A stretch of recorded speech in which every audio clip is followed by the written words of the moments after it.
Oh, fucking hell. Right. I'm tired. It's me, Kasin Koral. It's almost 2 o'clock a.m. It's 1:35, but whatever. Yeah. Welcome back to Wani. Originally, I was going to head back to Snoop Game Encore because there was a new patch. Basically, the artwork was changed, and I think they're working uh, on developing the game or the remake on a new engine, Godly, or whatever it's called. Uh, I thought there was gonna be a bit more added, like maybe a day's worth in game, but no, it just stops at the same point. So that that that goes there goes my hour just skipping and seeing if I can do something. Anyways, I'm back at Wani. We have a fair amount of mods that we can do. I don't think we even did Rebirth and Recovery. Basically, it's an extension of Ending 2. Is it Ending 2? No, Ending 3. Right? Inko and Olivia go on a camping trip to help her find peace after giving her goodbyes to Anakin. I think I'm gonna do that because this has been waiting my mod list for some time and I haven't touched it. On my suggestion, Olivia and I decided to go on a camping trip for the second day of spring break. Okay, the volume's alright. Huh.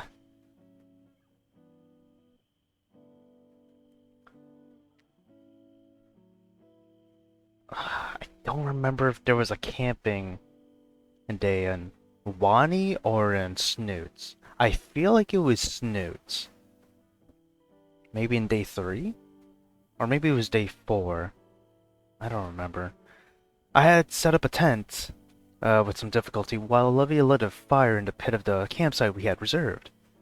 She was surprisingly good at lighting a fire with the flint and tinder I had found. It's not that hard.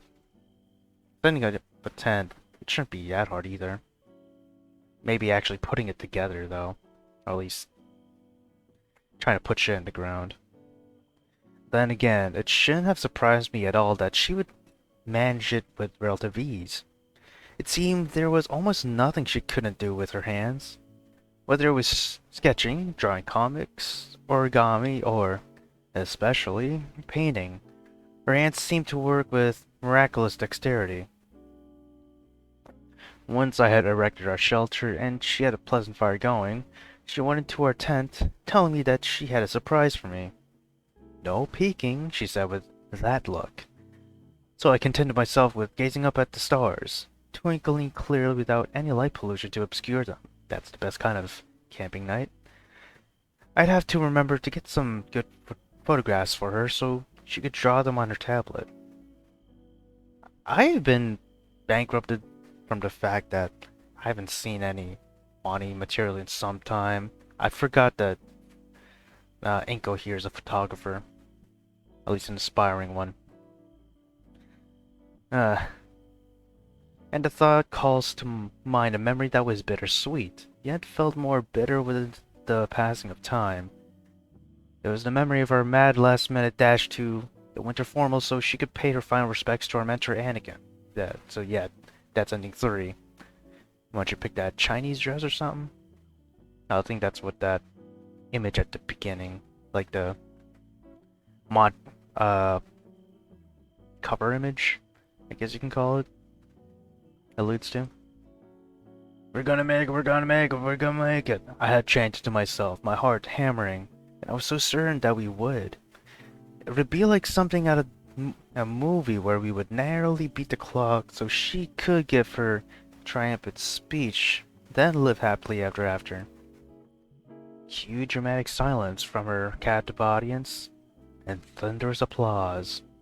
Fade to black, roll credits, the end. Sadly, that's not how it ended. I sighed, recalling the look of hopelessness and defeat on her face as clearly as though gifted with a photographic memory.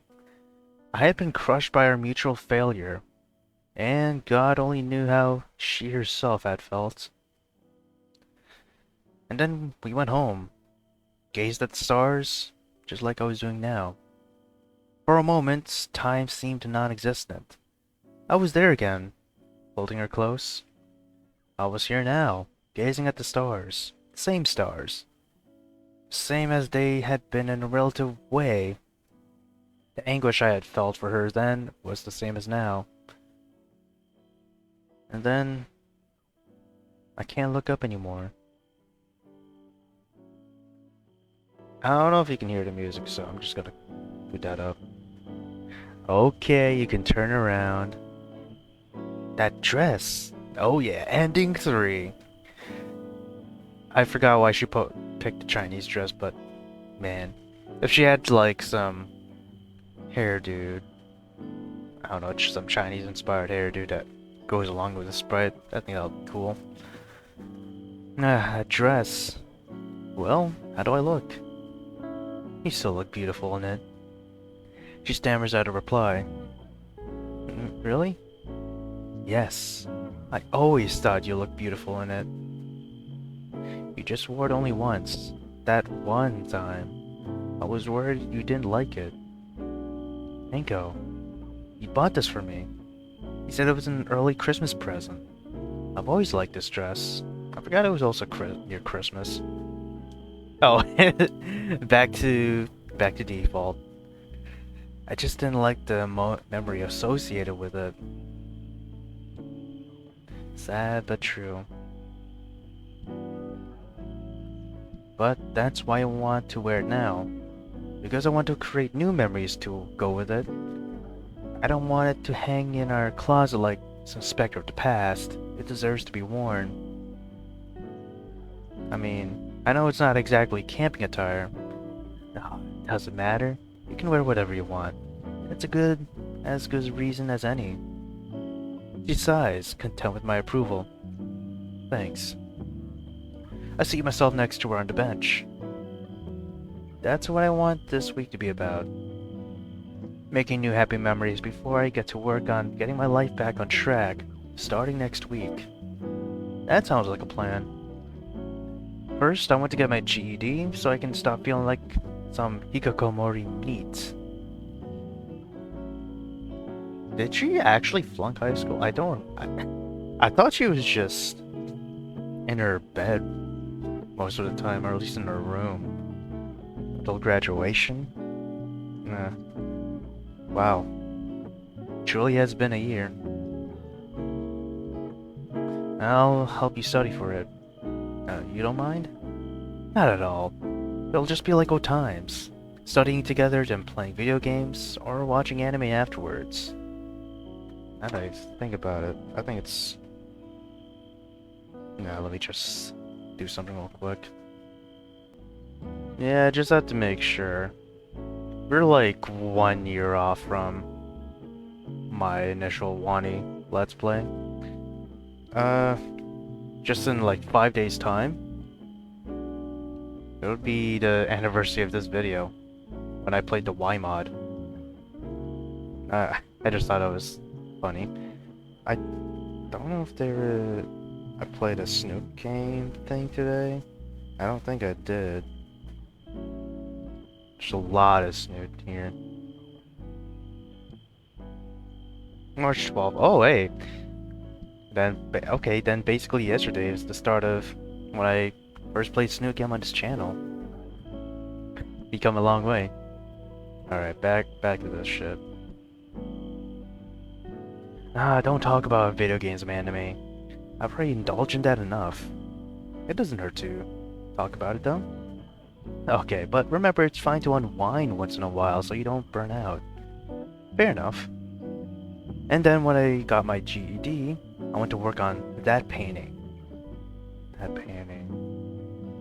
What would that be? The one you told Anakin you wanted to paint? Oh. You destroyed that. Fuck. I don't remember what they're referring to. Yes, I can't keep putting it off. I gently take her hand, our fingers curling together. I'll help you with it. I'll get lots of good pictures of the fountain for you. Oh, wait. Is it the painting that was made in ending 4? I think she finished the painting then. Guess essentially a tribute to Anakin, right? Thanks. Oh, it's the fountain, okay. Reaching into our cooler, I withdraw 2 bottles of Coca-Cola and open them with a keychain bottle opener. Cola. Man, I could go for some soda. Though I don't want to stay awake anymore. I hand her one and then hold out my own. Aw, look at that. Look at that.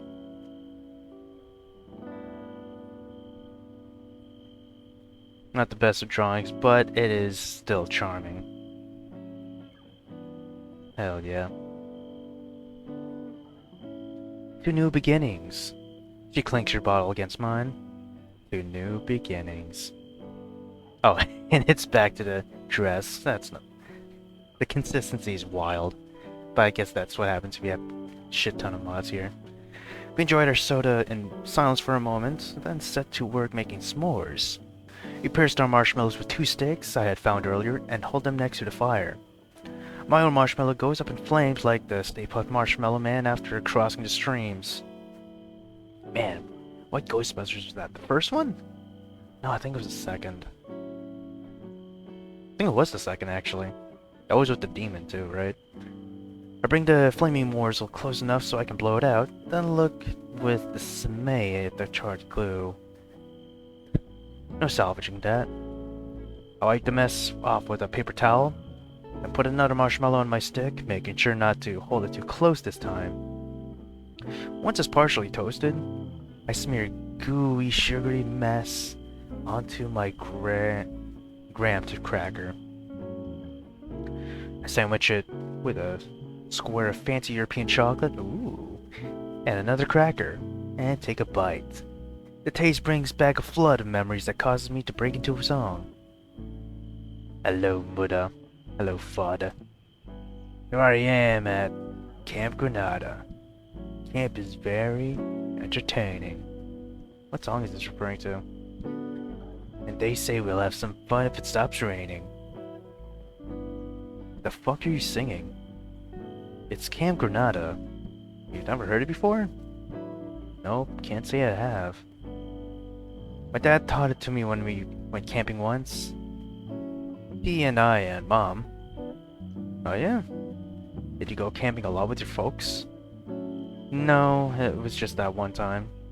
No. I asked him if we can do that every year, and he said yes, but... No, well... Hey, you're making camping memory now, aren't you? I understand. What about you? But you went camping with your folks a lot? You lit that fire like a pro. My dad took me a few times with the pains. I think like 4 or 5 times. I'm not sure. But those were fun times. They were. My dad used to carry me on his back and we'd go hiking together. She sighed contentedly as she recalled that memory. Never got tired. No matter how far or how high we hiked. We kept urging him on and he never needed to stop for a break. Sometimes I'd fall asleep with my head on his back. That sounds nice. It was. I haven't thought about that in years. She growled at me. What? Can't get that melody out of my head now. Sorry. I swear I've heard that melody before, even if I didn't know what the hell Camp Granada is. It's from a ballet called Dance of the Hours. I don't know nothing about classical music. Neither do I, but I know it's in the movie Romancea? Part with the dancing hippos? Oh, fucking Fantasia? Really? It was in Fantasia? I don't remember that. I haven't seen Fantasia in a long time though, so... Whatever. Oh, I remember now. I used to love that movie when I was little. It is good animation, I'll tell you that. Me too. That damn melody is still stuck in my head. Do you want me to teach you the rest of the song? May as well. After 10 or so minutes of me reciting Camp Granada to her, Olivia managed to memorize the song and now singing it on her own. Take me home, oh Muda, Bada. Take me home, I hate Granada. Don't leave me out in the forest where I might get eaten by a bear. I don't know the melody, so I'm guessing the shit. Take me home, I promise I will not make noise or mess the house with other boys. Oh please don't make me stay. I've been here one whole day. Oh, what's that? Ah, don't worry. If it's a bear, I'll protect you from it. You're gonna need a shotgun at the very least. Or bear spray, I should say. Shotgun will work nice, though. 12 gauge or 20. I think 12 would be better. The smaller the gauge, the bigger the caliber, if I'm correct. Sure, you can distract it while I make my escape. Har har. It's getting closer. I figured it emerged from the showers that wasn't a bear. It was a person. Is it? Oh. Oh, Stella? Holy shit, we got some Wani crossover. Hi! Oh my god. Hi there. I thought I heard singing, so I went to check it out. Time to put the music down. Her eyes light up as she inspects Olivia further, and she lets out a small squeal. Oh my gosh, I love your dress! The dress is no longer there, for now. You almost look like Fu from Samurai Champloo. I like how you just name-drop this particular IP. Thanks. I'm always happy to meet a fellow weeb. And just as quickly, her eyes become downcast. You think I'm a weeb? No, I mean... Look, I didn't mean it like that. I'm a massive weeb myself, and my boyfriend here's almost as big a weeb as I am now. I don't know about that. We finished watching all of Fist of the North Star 1 and 2 not so long ago. Okay, now that's epic. I love Hokuno. Yeah, okay. Yeah, you truly are a weeb. Except for all those pesky clip show episodes. Oh, I'm not bothering you guys, am I? The way she went from happy to sad so quickly was endearing, yet slightly worrying. I couldn't help but be as friendly as possible towards her. Not at all. I'm Inko, and this is Olivia. We're camping here for spring break. I'm Stella. I'm here with my friend Rosa. We thought it was just going to be us two when we were reserving the neighboring camping space. We must have both reserved them at around the same time. What a cosmic coincidence. The eyes of the gregarious Stegosaurus light up brighter than before. Do you really think so? Maybe. Do you mind if I bring Rosa over to meet you guys? Not at all. You don't mind, do you? Nah, she seems nice. And the more the merrier. You know what would have been cool? I mean, in all honesty... what's that? Fuck, what's that anime? Eurocamp, there you go. I forgot the English name. Eurocamp,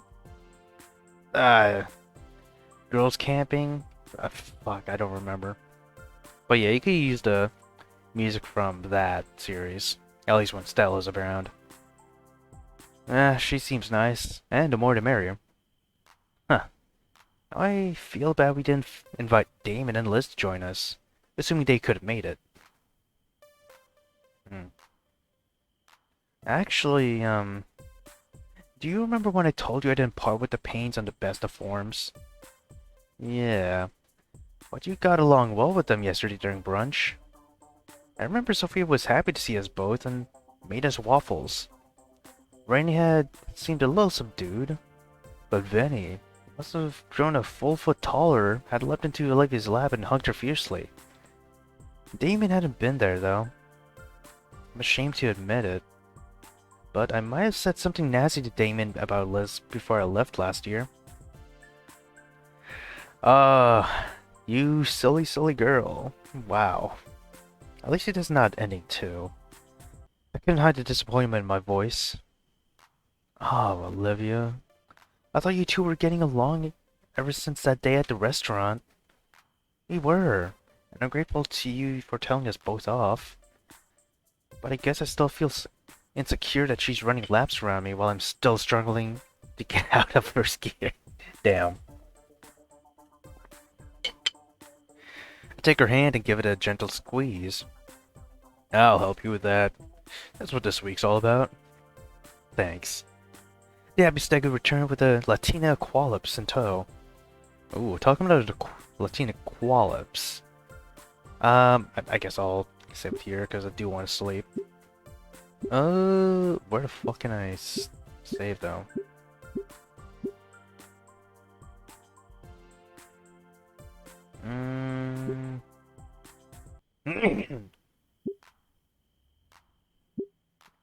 Crazy that most of my mod saves are just in the quick save area and a number 8 or number 9. Oh, we know there's one here. Fuck it, I'll save over this. I don't know if they'll go back to that snooty doo one. But yeah, saved. Fuck. Jesus Christ. I tried. Main menu, there you go. Oh, fuck. Right. Talking about Latina Cool Ups, there is a mod from, oh, this one's new. There's a mod from the Force Snoot Jam mod, where it contains Rosa and Nazer. It's called a Fresh Start. I might do that after this, but I'm not so sure, because I also do want to do Blue Day.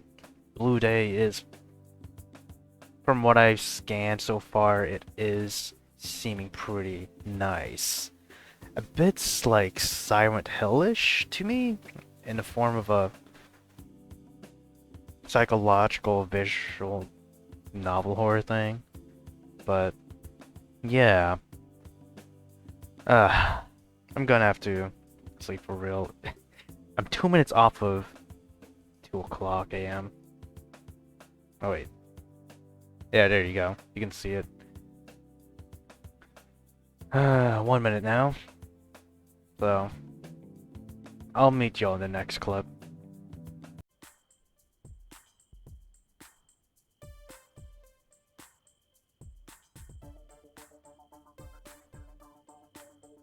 Oh shit. Alright. Let me fix this real quick if I can. Of course. It's taking this fucking time.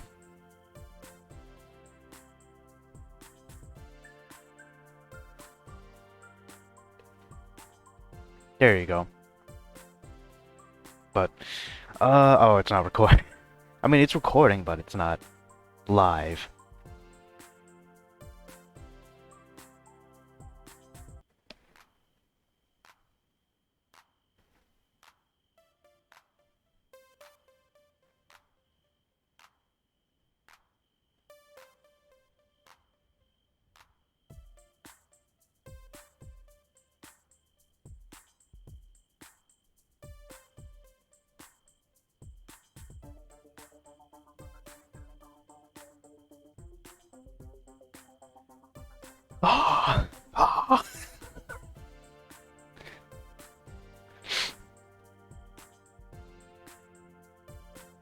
Okay, that was such a long ass wait. Oh my shit. I can't even. Oh god. Anyways, yes. Welcome back. It's the 13th. Well, I'm pretty sure it was the 13th when I started, but it is 1:47 p.m. instead of a.m.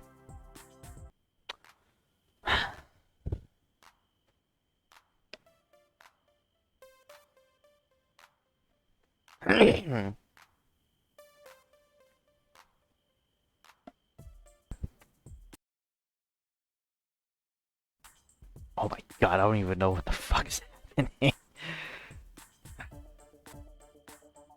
Okay, everything seems fine now. It's working. Right. Anyways. I don't know if you heard, but it's 1:50 p.m. now, not a.m. And yeah, we're right back into the mix of this. Ah, there's Rosa. Rosa, this is Inko and Olivia. Inko, Olivia, this is Rosa. Buenas noches. How are you this evening? We're great. Olivia and I are enjoying spring break. What brings you two out here? Oh, I got fucking files coming in. Ordinarily, Stella and I would be doing our yearly camp out in my backyard, but this year she insisted we camp here instead. I've determined that this exact campsite intersects with one of the Earth's ley lines. I'm not surprised. Some pseudoscience shit. I was hoping to get more accurate tarot readings tonight, but none of our usual group could make it this year. That's okay. Maybe you could give Olivia and I a reading. The Stegosaurus looked overjoyed. Really? Stella, perhaps that can wait until we've had dinner? I mean, sure. I don't think this mod goes on for too long. The two went back to their campsite and returned with food. Rosa had made bean and cheese flautas for all of us. Olivia and I put bits of diced hot dog meat in them for added protein. Then we all made more s'mores while sharing the soda I had brought. They told us they had graduated from Volcano High in 2020. Oh yeah. That's one add-on game. I told them we had gone to St. Habad for the 2023-2040 year, while carefully omitting the fact that Olivia hadn't graduated. I mean, I haven't graduated from college, so... I fucking hated community college. It just wasn't for me. Olivia was showing her doodles and comics to Stella, who was gushing over them. Oh, you're so talented. You should really consider making a webcomic. I don't know is webtoons even popular anymore? Or is it even... I'm pretty sure it's still a thing. It's even profitable, though. I think they made a lot of changes on how you make money. I've been toying with the idea of doing that. I suppose I could use my streaming audience for that. That's more profitable. Cross-pollination to different mediums is always healthy for artistic growth. Growth in general. I know you can always do it. I know you can do it. Thanks, Stella. What are your interests and hobbies, Ingo? I'm into photography. I'm always looking for good landscape shots or for Olivia to paint, either on her tablet or with a canvas. I'll pull out my photo portfolio for the happier quill-ups. Those are very beautiful flowers you captured. Thank you. Do you like flowers? I was head of the gardening club at Volcano High, and now I am the director of the botanical garden where Stella works with me as my assistant. Okay. Yeah, this really does feel like the bonus chapters, one can say. More so than other Wani mods. Oh snap. Calling me impressed. Olivia and I have to visit later this week. You can draw your gardens. As the convo wore down, Stella brought up her tarot card reading hobby again. Would you both like a reading now? Sure, why not? I catch Rosa hastily making the sign of the cross while muttering a prayer under her breath. I'll watch as Stella shuffles her deck with all her practiced dexterity of a dealer at a casino. She then extends that deck for Olivia to take it to card. My GF gazes down with the worry at the very macabre-looking card in her hand. A death? It's in the upright position. And that's a good thing? It is. An upright death card symbolizes change, rebirth, and metamorphosis. Not all metamorphosis is good. I like that comic. You are on the correct path into transforming into your true self. But really? That's what I've wanted for so long. That's what this week is supposed to be about. Then don't stop. I believe in you, Olivia. Stella's enthusiasm was so infectious, it was hard not to feel excited myself. Now you, Inko. My hand trembling, I took a card from the deck and inspected it. The lovers? Expecting a text. Oh!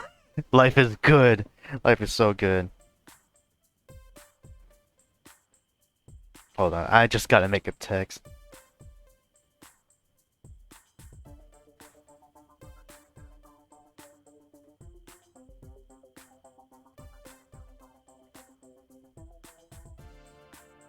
I have access to the key. I'm sorry. This is very exciting because I haven't seen my friend in like...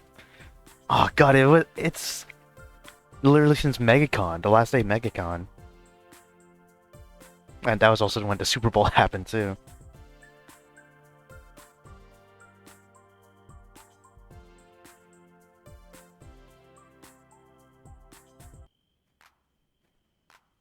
The lovers? Oh no. What's wrong? Can't you see? It's right side down. And that's a bad thing. I'm afraid so. Though, what does it mean? The progno... Oh my god? Prognosticating Stego seems to be searching for a tactical way to tell me what was wrong.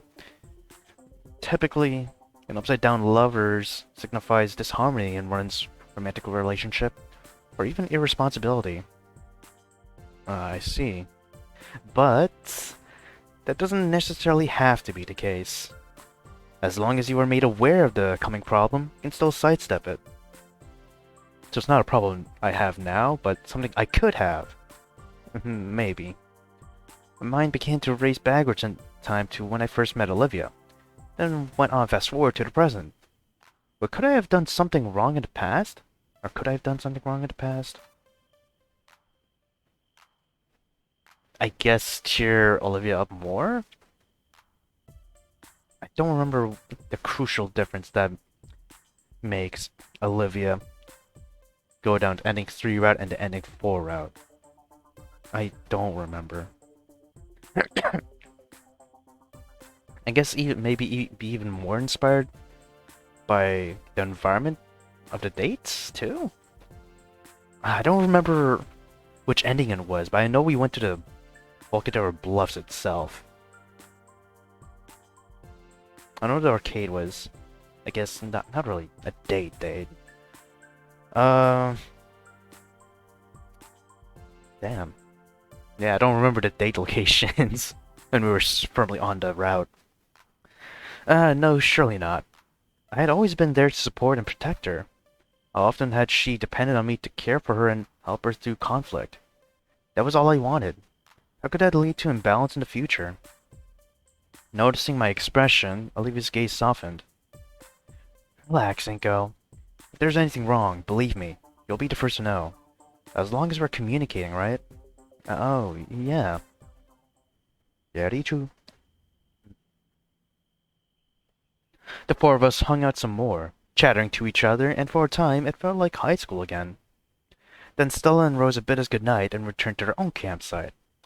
Olivia and I crawled into our tent and snuggled close to each other. Ooh. That's actually... That seems a bit better.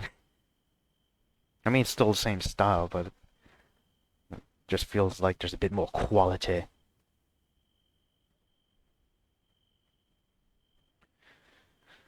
Uh... Yeah, nothing really much. Just phones, the glasses. It's really bare bones. Nah. I lay on my back, gazing at the canopy, just barely able to make out the light of the stars. Olivia's arm lay across my chest and her tail wrapped around one of my legs. Really? Oh yeah. I had just noticed that.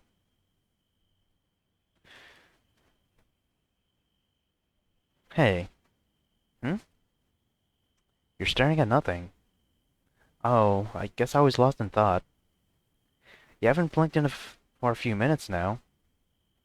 You were watching me. She giggled. I was wondering when you were going to kiss me goodnight like you usually do. Oh, sorry. There you go. Were you thinking about what Stella said? I sighed heavily. Okay, let's see if we can get that shot of the... Shit. Ah! There you go. Maybe I'll use this as the thumbnail, unless something I deem better is going on. Okay, there you go. There's no white thing on the top. Ooh. Uh, let me do something real quick. Let me turn off the cam too so it doesn't get interrupted. Oh, we know the cam's already off. Okay. Alright. Put back the camera. There you go. Are you thinking about what Stella said? I sighed heavily. I guess. Don't worry about it too much. I don't believe in any of that occult bullshit anyway. I could tell she was just saying that. But you were so happy when Stella told you what your card meant. That's only because I heard exactly what I wanted to hear. It's just a card. It doesn't mean anything. That's what I keep trying to tell myself. Hey, listen. I meant it when I said I'd tell you if you were doing something wrong. Have I done anything wrong in the past, though? She made that deep purring that I loved and nuzzled my left ear. No, you've always been there to take care of me. And I'm going to tell you something right now. I'm unlucky for having this condition. But when I'm with you, I feel like the luckiest unlucky person in the world. Hearing those words made my heart flutter. To be needed by her made my chest swell with pride until it ached. I turned to her and my eyes had adjusted enough to see her playful, mischievous smile under those half-lit yellow and silver eyes. Angel, I love you. I planted a kiss on her snoot between her nostrils, her eyes closing as my lips made contact. She sighed in that way I loved that made her sound so helpless. I love you too. Hey, we're... Oh, wait, no, we're not back. This is technically the campground, right? Unless it's Spite of Volcadero Bluffs. The four of us rose shortly after dawn. Stella and Rose came back to our campsite, and we all enjoyed breakfast together. Hell yeah. Was it an English breakfast? That's my favorite type of breakfast, honestly. Either that or just eggs on toast. Oh shit, that's not what I wanted to click. Olivia and I finished packing up with plans to go to the botanical gardens afterwards. Then Rose came up to me. Inco niño. Do you mind if I talk to you in private for a moment? Oh, sure, Rosa. What about? Just some friendly advice I'd like to give to you. Hey, you're not trying to move in on my man, are you?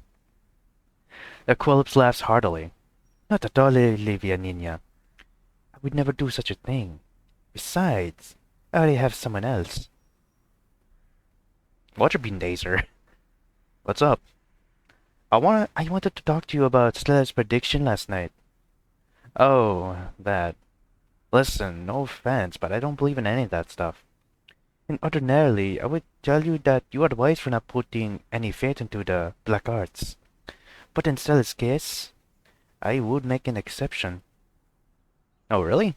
Why? Rosa pauses, though carefully considering what she was going to say next.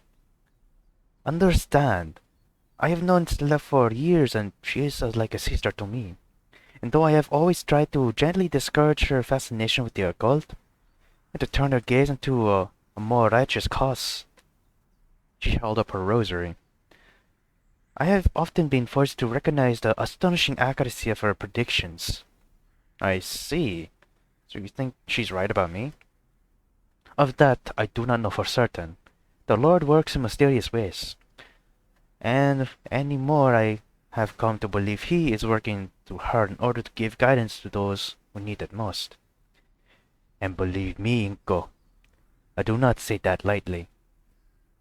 I may not believe in what Stella says or believes in, but I believe in her. I understand. So what should I do? I may only just met you two, I can tell already that Olivia has a great deal of potential. But I can sense it's being held back by self-doubt. If you want to help her, you must support her. I feel like she just, yeah. I feel like in ending 3, if she just got a little bit more support by Inka and wasn't left alone in her room for as long as she was in ending 3, I feel like she could uh basically reach ending 4, though. One can say when it comes to school ending that would be already too late. Or at least school time. Not in graduating, but making that speech. But I have been supporting her. I know, I can tell your love for her is boundless. But I must ask you, have you been giving her the right kind of support? Once again, I think back to when I first met her, and then up until now. Then guilt watches over me. Well, now that you mention it, there may have been times when I was overprotective of her. Oh, okay. You are like her knight in shining armor, no? I'd certainly like to think of myself like that. I understand. That is only natural, and I appreciate that you are willing to admit that you have been overprotective of her in the past. Sure, but is that such a bad thing? It can be overbearing. It definitely can be overbearing. She was silent a moment as she considered me.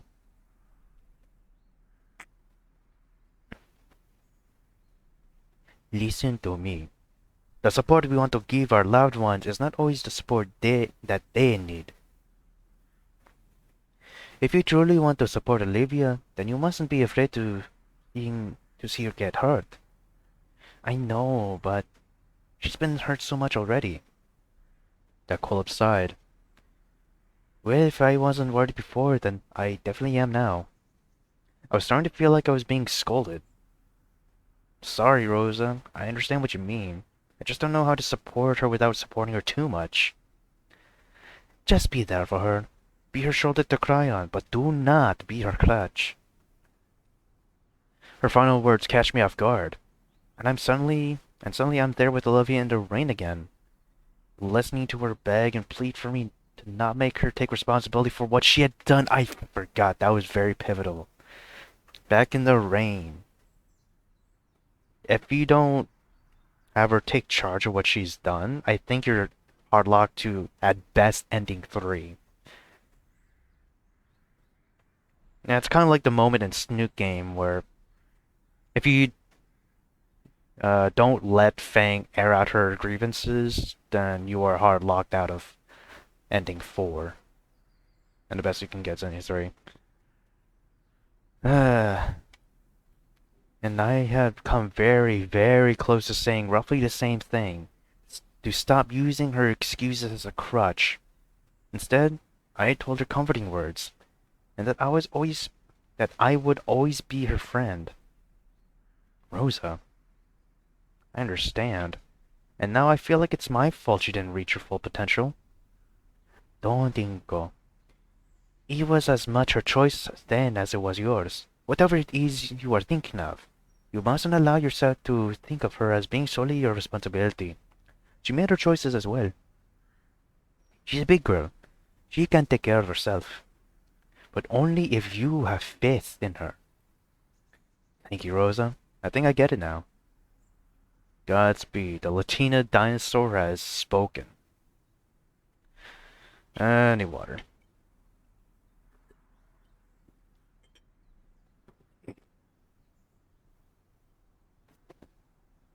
Rosa and Stella left before us. We began making our way back down the trail to the parking lot. Oh, you ready to walk? So, what were you and her talking about? Oh, well, she said she just wanted to give me advice. Advice for how to treat ladies? I flashed her a shit-eating grin. Sounded like that. She scoffed and rolled her eyes.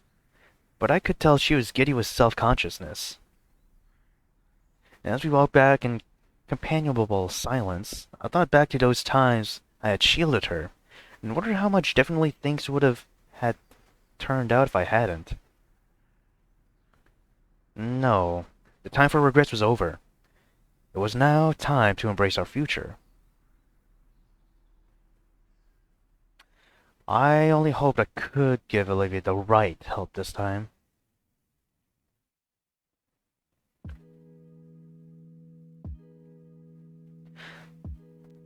After a memorable spring break that involved brunch, camping, a trip to the botanical gardens, sightseeing, and dinner at Little Trudon, Olivia and I got back into our school spirit for the following week, with hours upon hours of study sessions. Let's see... Okay, yeah, you can hear the music for sure. Every day I'd come home from college, finding Olivia immersed in her practice tests for the GED. She would greet me with the usual cheerful smile, then we'd eat sandwiches she had made, and study together. Let me check something real quick. Alright. To better simulate the experience of being back at St. Hammond, she and I would take turns being the teacher. Method acting or something. Psst. Hey, Inko. Miss Alford, no talking in class. Yes, Professor. I sneak a piece of gum in my mouth.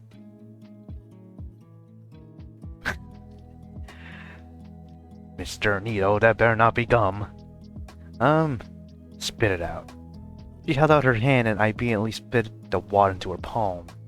Oh, is she eating it? Yeah. Or chewing it, whatever. Only so she could stick it into her own mouth. Ew. ABC gum is the best gum. What? ABC gum? I'm sorry? That was in my mouth. So was this. She stuck her tongue out at me. It's almost 4 o'clock. Professor Nito, may I be excused? Oh, do you have written permission, Miss Halford? No, but I got a good excuse. It had better be. It's almost time for my stream. I suppose I could allow it. Thanks, Professor. She left our bedroom and shut the door. Soon I could just make out her muffled voice as she spoke to her audience and began drawing them more landscape paintings on her tablet. My own coursework done for the day, I turn on the TV, proceed to zone out to whatever I can find. 2 hours later, Olivia emerges from our bedroom. Really? Just 2 hours? Okay. Hey, how did the stream go? Good. I reached 7K followers today. Nice. You even made almost $100 from tips. That's pretty good for 2 hours. Sounds like you're picking up steam. It's looking that way. Nothing wrong. I do still have that one detractor. Oh. That one motherfucker. Still. Yeah. Could even be more than one. Or just the same asshole on multiple accounts. Anyway, a few days ago, I did the one thing I'd hope I never have to do and assembled a crack team of Jannies to sweep up my chat. I see. Are they working? Pretty much.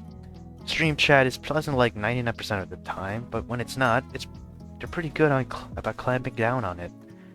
But occasionally I'll see a nasty message before they get it. And I have to try and keep a straight face. I'm sorry that happens. She shrugged. I mean, I don't know what I was expecting. It's practically a given that you find people like that everywhere. And I'd be lying if I hadn't done my fair share of trolling and shitposting. I like how shitposting is 2 separate words. But some of these people are just plain cruel. It's like they really have nothing better to do. They're no better than me up. Just ignore them and they have no power. Eventually they'll get bored and lose interest. Yeah, I know that already. I'm still in the mostly positive move. That's good. So, want to call it a day and unwind with another monster movie? Sure. She snuggled next to me and I put on a movie. Why must it be a monster movie?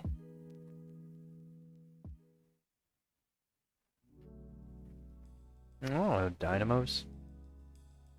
After a month of studying and cramming for a GED, Ellie took the test and passed it.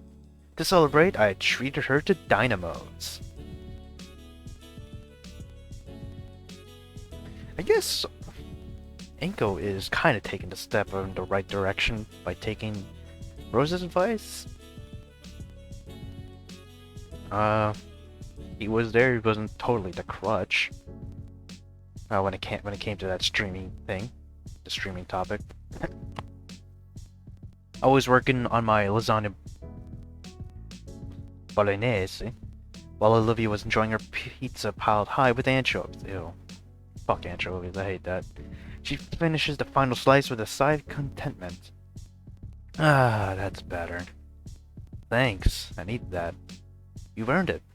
Especially after scoring a 93%. Talking about percentage. I recently took a Hunter course. I finished the online section, did the final test there, and then did the skills day. Basically, half of it you just go with a teacher, at least in my experience. Go with a teacher, talk about the basics of hunting, what to do, what not to do, how to treat your gun and shit. And then we took a test. It was 50 questions. They're all multiple choice. He said it was going to be half multiple choice, half true and false, but that wasn't the case. Yeah. I got a 94 in that. And then shot a 22 rifle. And then fuck, what's it called? Some 20 gauge shotgun. I know the 22 was some, I think it was a Ruger 10-22. So, yeah, that's something. And yeah, I just need to get my license. I mean, actually pay for it. I didn't want to half-ass it. I wanted to make it up to myself for just giving up last year. I'm still surprised I managed to do even that well. The way you were studying was worrying me this past month. I lost count of the number of times I found you passed out over your coursework. Thanks for carrying me to bed all those times. And I just had to study hard. Every day, I woke up with a feeling like there was a fire lit under my ass, and the only way I could put it out was to study until my eyes fell out. Some nights, that was the only way I could get to sleep anyway. Did you have insomnia? Sometimes. Worrying about my future and not passing would keep me awake. So I keep studying until I was too tired to think or care about anything. It's actually a relief to be so exhausted you can finally fall asleep without any trouble. So I just kept doing that. I knew you were pushing yourself, but I didn't realize it was that hard. It was all worth it though. For the GED. After all that, my brain is so fried I'm not going to feel the least bit bad about taking a couple days off to binge anime and video games.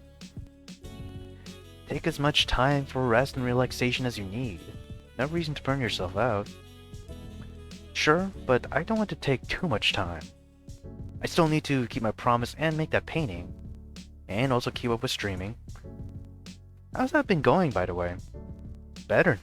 Ooh, reached 10k the other day. Nice. The same response as before. Even with all the studying, I still made enough in tips that not only can I cover my portion of the rent this month, but even pay all of it. Okay, now that's epic. Oh, you don't need to do that. Please, let me just for once. I want to pay you back for the other months, plus treating me to pizza tonight. Okay, deal. Speaking of which, do you want dessert? That sounds perfect. What would you like? It'll be sit down at the dessert menu. You pick for both of us. I'm easy. Okay then. Ooh, cannoli, they're nice, but tiramisu. I think I'd go with tiramisu, but I have no idea what spumoni is. Let me whip out that web browser.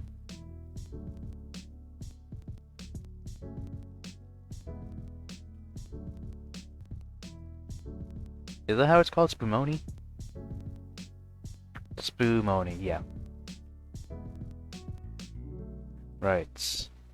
What the hell is that? Molded gelato made with layers of different colors and flavors containing candied fruits and nuts. Oh, it's that. Okay. Yeah, this shit. Honestly, that does look good. but the tiramisu, will tiramisu might taste better. Nah, fuck it, Spumani. When the waiter came over, I asked for a box of my unfinished lasagna, and then asked for 2 desserts. Once we were alone again, I asked Olivia something that had been out of my mind. So, when you're finished with the painting, do you think you'll continue streaming? Or do you want to look into getting an art degree? I'm not sure. I've been trying to get through things one at a time for now, but I have been thinking about that. I like streaming, but I don't know how reliable a career that would be long term. It's very volatile. It is so volatile. I don't know what's more stable. Streaming as a career or crypto? And I've been thinking more about going to college to get a degree because she gazed at the candle between us. I want to be a teacher like Anakin someday. I think you'd be a wonderful teacher. Thanks. It's just that ever since that night at the bistro, when we saw that grandfather pass on his title to Escuela, I couldn't get it out of my head. That fire I mentioned before that was making me study hard, I think it was the flame Anakin passed on to me.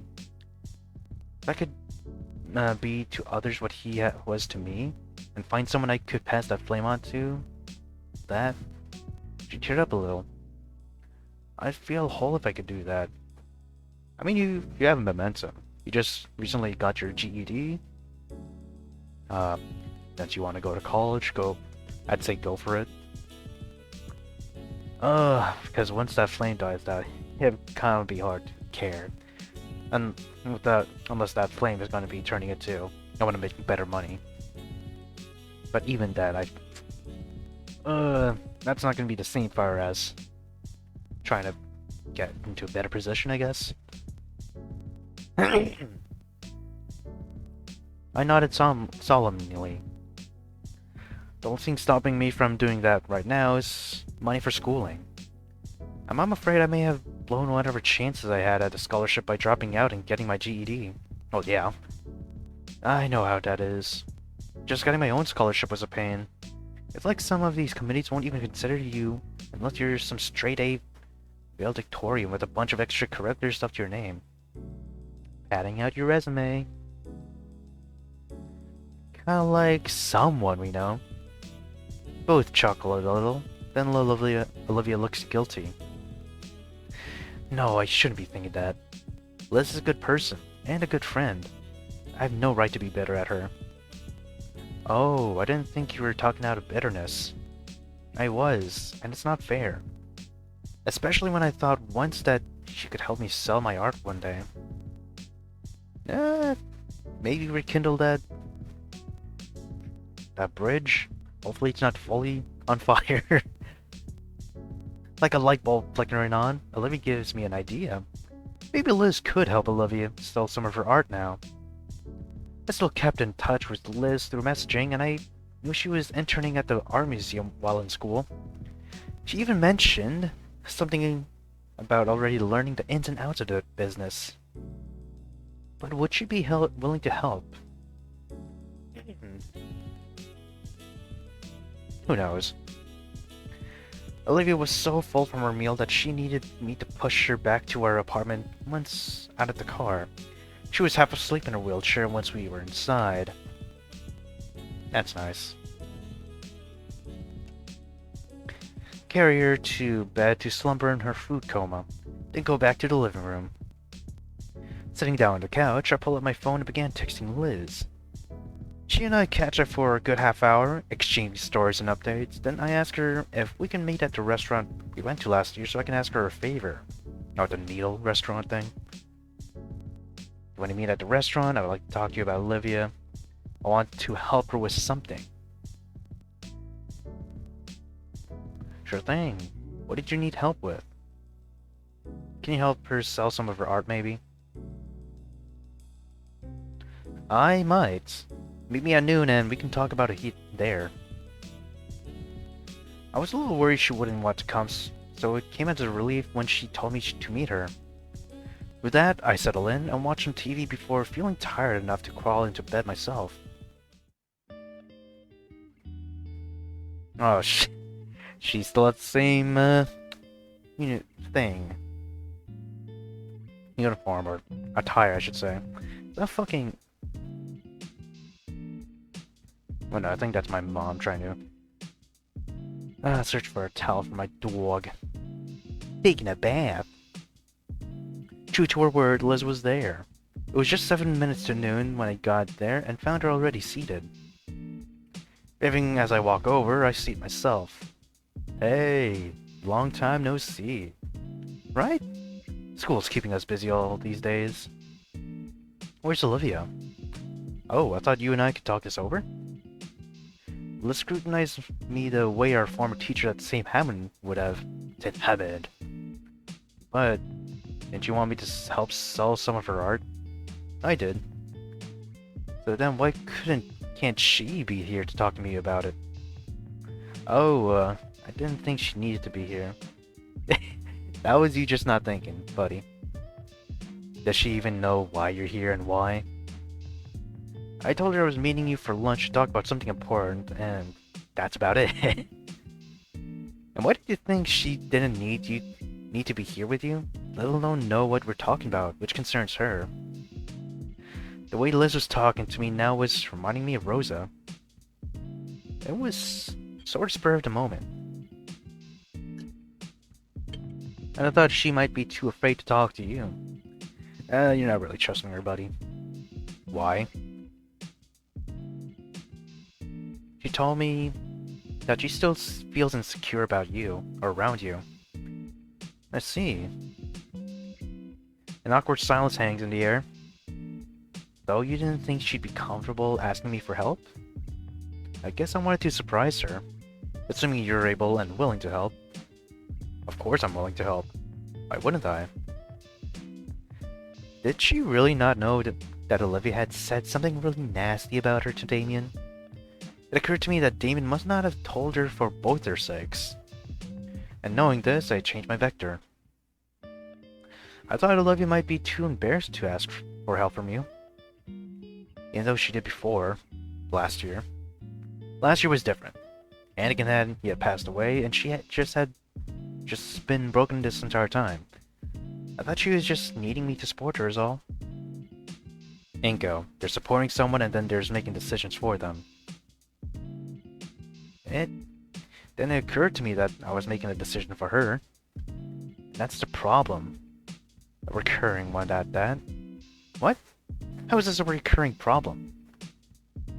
You always had a tendency to make decisions for Olivia. It was even your idea that she move in with you when things got kinda sour between her and the Paynes. I still don't know all the details of that.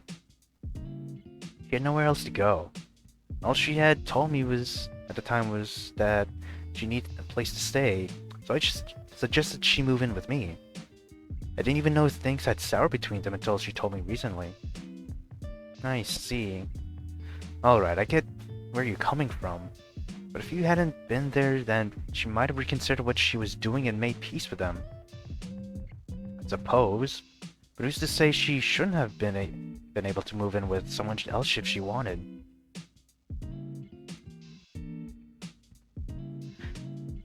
Look. There's no easy way for me to say this, so I'm just going to say it. Olivia's always had a tendency towards learned helplessness, and I'm afraid you're only encouraging it. I'm not even sure how to respond to that. I know you want to help her. I want to help her too.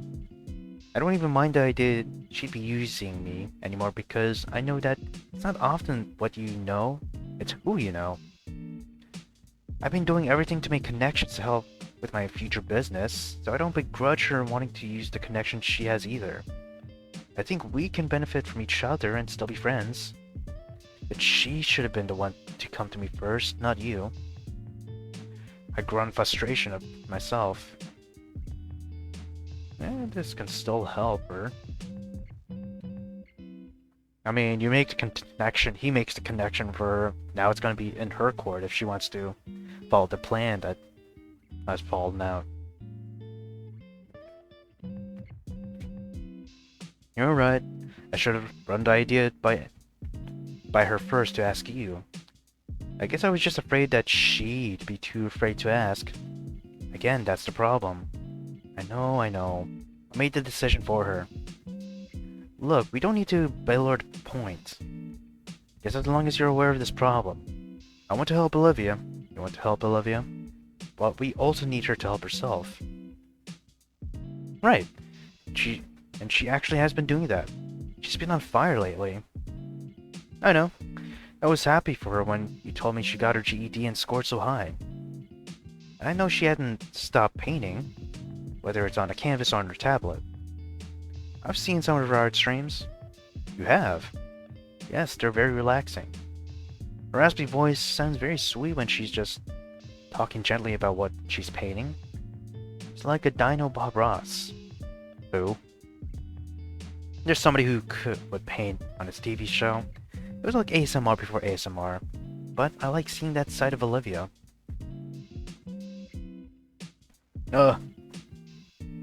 Liz's face becomes wistful. I wish she would have shown that side of her more often in school. She just has a hard time making connection with people sometimes. I know. I can be the same way, which is why I always envy Damon for being such an extrovert. Began to think that was one thing Olivia and I had in common. Kind of ironic, huh? I suppose it is. Alright then, down to business. Because this is sort of a business meeting, Elena Scarborough, the owner and operator of the art gallery, is holding an exhibition for amateur artists. All the proceeds will go to charity, but the amateur artists will keep whatever they make off what they can sell. That sounds perfect. I'm not going to sugarcoat it though. You shouldn't expect to sell a lot of... what? You shouldn't expect to sell a lot and make out like bandits. At most, Olivia might make a few $100s if she's lucky. This is more about her getting her name out there, making some connections. That works too. It could also be a very good way for her to advertise her art streams. Wonderful. I'll put her down for one of our slots. Feeling an immense weight lift off my shoulders, I enjoyed the rest of lunch with Liz, who tells me about her plans to continue interning under Elena before moving to attend another college. I was just glad she hadn't moved yet, that the stars had seemingly aligned for this moment. Very good. Very good. Very good. Oh, look at that. When I return home, it's to find Olivia hard at work on her painting. Hey. Hey, you dork. So, how was your lunch with Liz? It went great. Listen, she's helping to organize an event for aspiring artists to show up and maybe sell their work. An amateur art exhibition. She wants you to attend. Really? You bet. That's the best news I've heard in a while. When is it? It's next week at the art gallery. We'll have to make printouts of whatever I've drawn in my streams. Speaking of which, that gives me an idea for selling merch to my audience. There you go. There you fucking go. That is a great idea. So anyway, I thought you'd be relaxing today. I am relaxing. I thought about just checking out for a while to play video games and watch anime like I said. But then I got to looking at those photographs you took. They're beautiful by the way. Your best work. Thanks. I made sure to put my all into them. For you. And you did. Because once I began studying them, I could see my painting clearly. And I decided to get to work while I was feeling it. So, can I look? No, not yet. Oh, okay then. One doesn't simply look at the masterpiece while it's being created. That's rude. I'll defer to your judgment then. That's right. And you will. So when it's done, will you bring it to the art exhibition? I suppose I will. It is supposed to be my masterpiece after all. It wouldn't make sense to not show it. Even if I don't know what it looks like yet, I know it's going to blow everyone away, including your competition. Right. Is something wrong? No, I just... Inko? Yes? Thank you. Thank you for everything.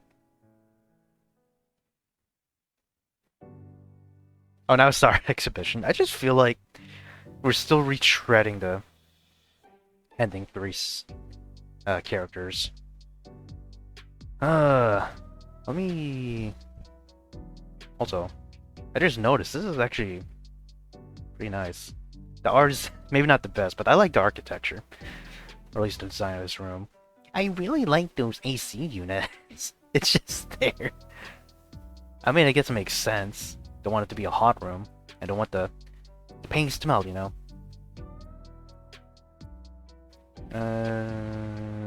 There you go.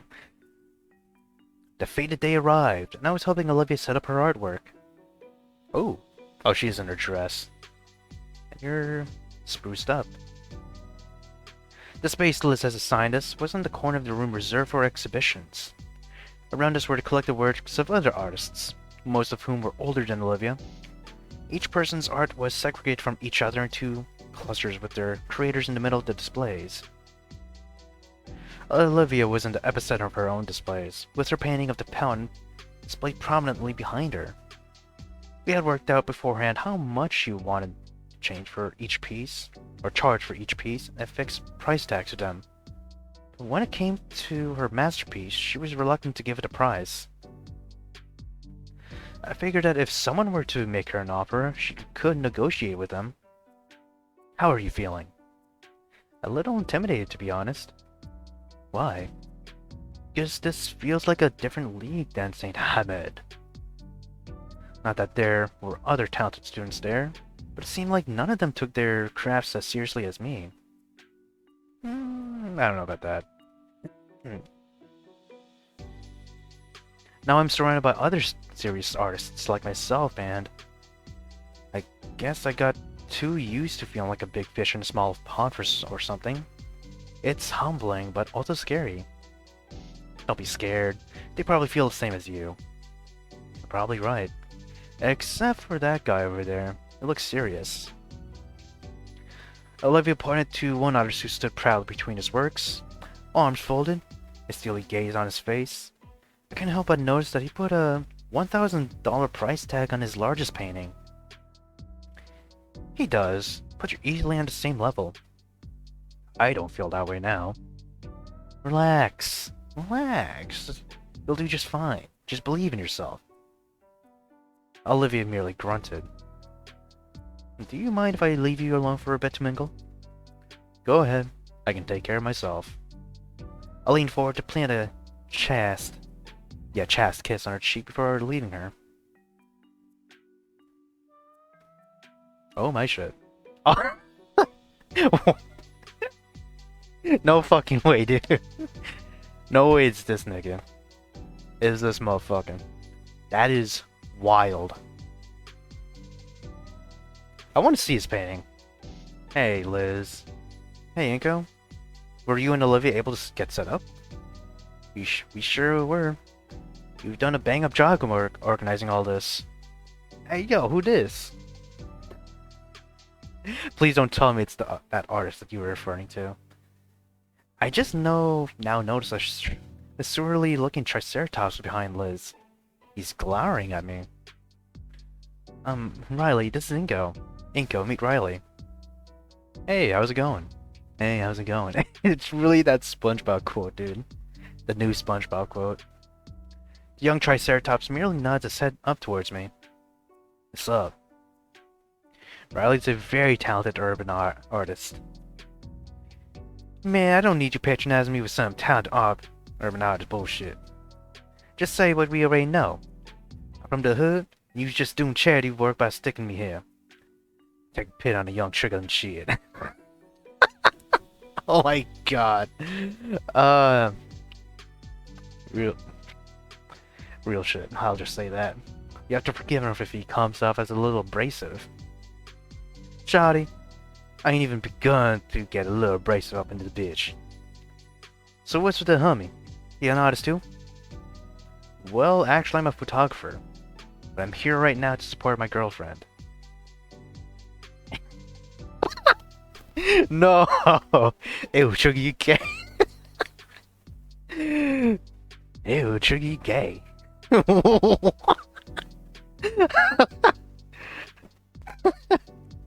Oh my god. It's just gold, man. It's just gold. I looked around, trying to search for bronze. And here I am, stumbling upon mounds and mounds of gold. Comedy gold. Absolute cinema. I'm sorry, but how exactly does supporting my girlfriend make me, gay? Cause you sound like some beta male simp. Or like, I'm supporting my girlfriend. I hold a purse when she keeps my nuts for her and buy her feminine care products at my store. His pantomime with my voice rubs me the wrong way, as does his raucous laughter. But I decided to play it cool and flip it back on him. Well, kid, maybe someday your own girlfriend will make you do those things for her. When you actually get one. Aw, Trigger, hell nah. I know you didn't just go there. Oh, I went there. Well, maybe I'm just too much of an OG not to be putting all my homies before the hoes. Homies before hoes? I don't know. Seems kinda gay. Man, fuck. Man, fuck you. Fucking crack ass motherfucker. That's right, Ceratops walks away, muttering a litany of curses and colorful epithets. Epithets? Yeah, epithets. Cute kid. He actually is a very talented street artist, though. See for yourself. I look past the lids towards Riley's section, and I can see his graffiti-style work. All of which is quite mesmerizing to look at. Wow, he is pretty good. I'm impressed. You should tell him that. He needs all the encouragement he can get. He comes from a broken home, and he has pretty rough. That's why he's so standoffish. But I can tell already it means a lot to hear him get praise. I'll be sure to chat with him later. Great! Now if you'll excuse me, I have to get back to work. Duty calls. I turn and walk the perimeter of the gallery, admiring all the various artwork from all walks and all styles.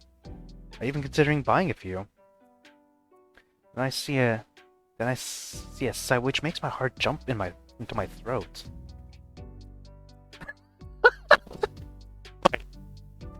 No! I forgot I still had the Benomi mod.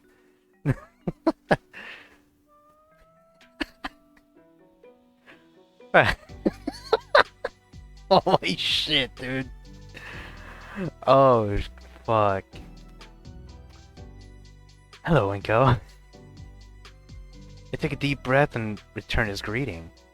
Hey, Ben. Long time no see. I try to maintain as pleasant an attitude as possible, even as a searing feeling of awkwardness lances its way through my mind. The last time I spoke to him, I had called him a psycho and slammed the door in his face. Then I went to comfort Olivia, safe and protected in her cocoon of blankets, video games, and anime. Seeing both of them together now fills me with a primal urge to chase off the invaders who would threaten to hurt my dear Gator girl. I take another breath. I'm a little surprised to see you guys here. What? You think we're here to rain on your parade? I didn't say that, Mia. I just really wasn't expecting you fuck. I just wasn't expecting... Fuck. I just really wasn't expecting to see you two, but it's nice to see you both again. It's nice to see you too. So, how is Olivia doing? She's very excited to be here tonight. She studied very hard last night to get her GED. Now she's been giving a chance to show off her art to the world. She might even make some money. Very glad to hear that. Can't have been easy to pull her out of her shell. I mean, I didn't pull her out of her pull her out kicking and screaming. I was just there to support her. Yes, but your support hasn't always worked to her benefit in the past, has it? Oh, Ben, please don't do this now.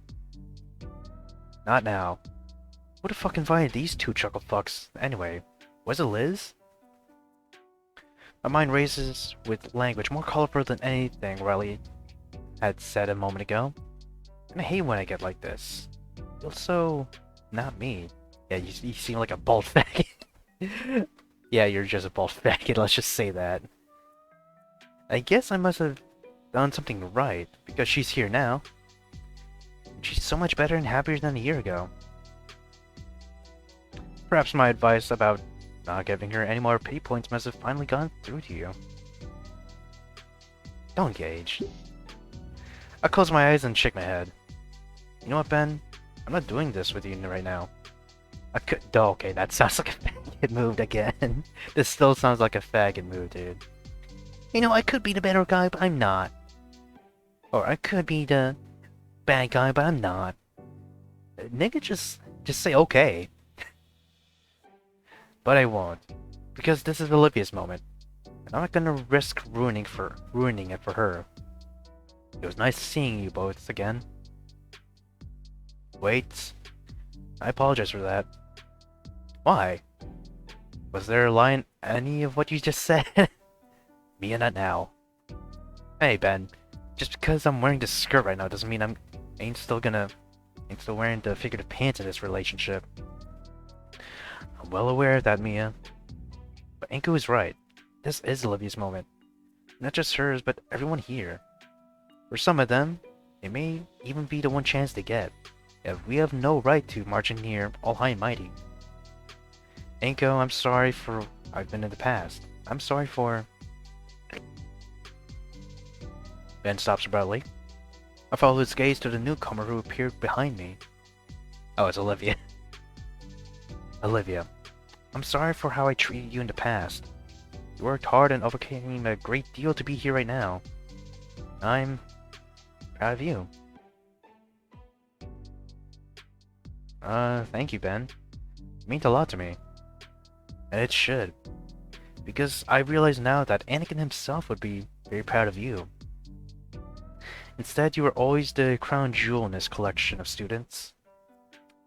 A shining star amidst a constellation of other stars, none of whom shone as brightly as you.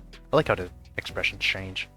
Your art always spoke volumes about not just your expression and your character, but Anakin's immense talent in teaching. None is more deserving of being here right now than you. And I know Anakin is looking down upon you with pride at this moment. Thanks. You might have been laying it out just a little thick, but thank you all the same. Mia. Crimson Girl rolled her eyes. Oh, alright. Livy, you did good, kid. And sometimes, even I miss Anakin. Being here now makes me realize that. Thank you, Mia. Oh, she lives. Well, I guess one can call that maturity. A bit of maturity. She didn't insult him. Or insult any of them. Well, it was good to see you two again. Good luck to both of you.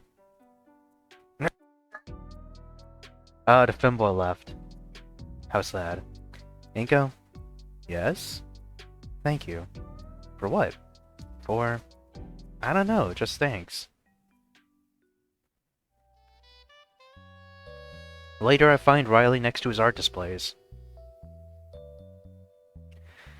He looked like he had calmed down from our first encounter, and I recalled that some past friendships I had made in school often got off to rocky beginnings, before an unspoken understanding was achieved.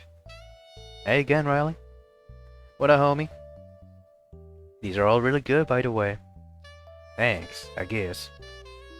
Hey, is that woman over there, the green chick in the wheelchair? Yup, that's Olivia. We've known each other since our senior year of high school. Cool, cool. Oh shit. So let me ask you something. Oh, god damn it. God damn it, Riley. How are you supposed to get down and dirty with her when her legs don't work? Oh, what? Well, you know, how you supposed to get you a freak on when her legs don't work or nothing? Can't she even feel down there? Yeah, for God's sakes. She's not paralyzed from the waist down. Well, how was I supposed to know that? Well, her tail should have clued you in. It's still fully functional. Okay, so then, what does she need that wheelchair for? She just lays or something? For your information, her knees can't support her weight. Just the act of standing puts tremendous strain on her. Alright, I got you. And, sorry. It's all good. Just don't talk to her like that, or she'll go upside your head with her tail.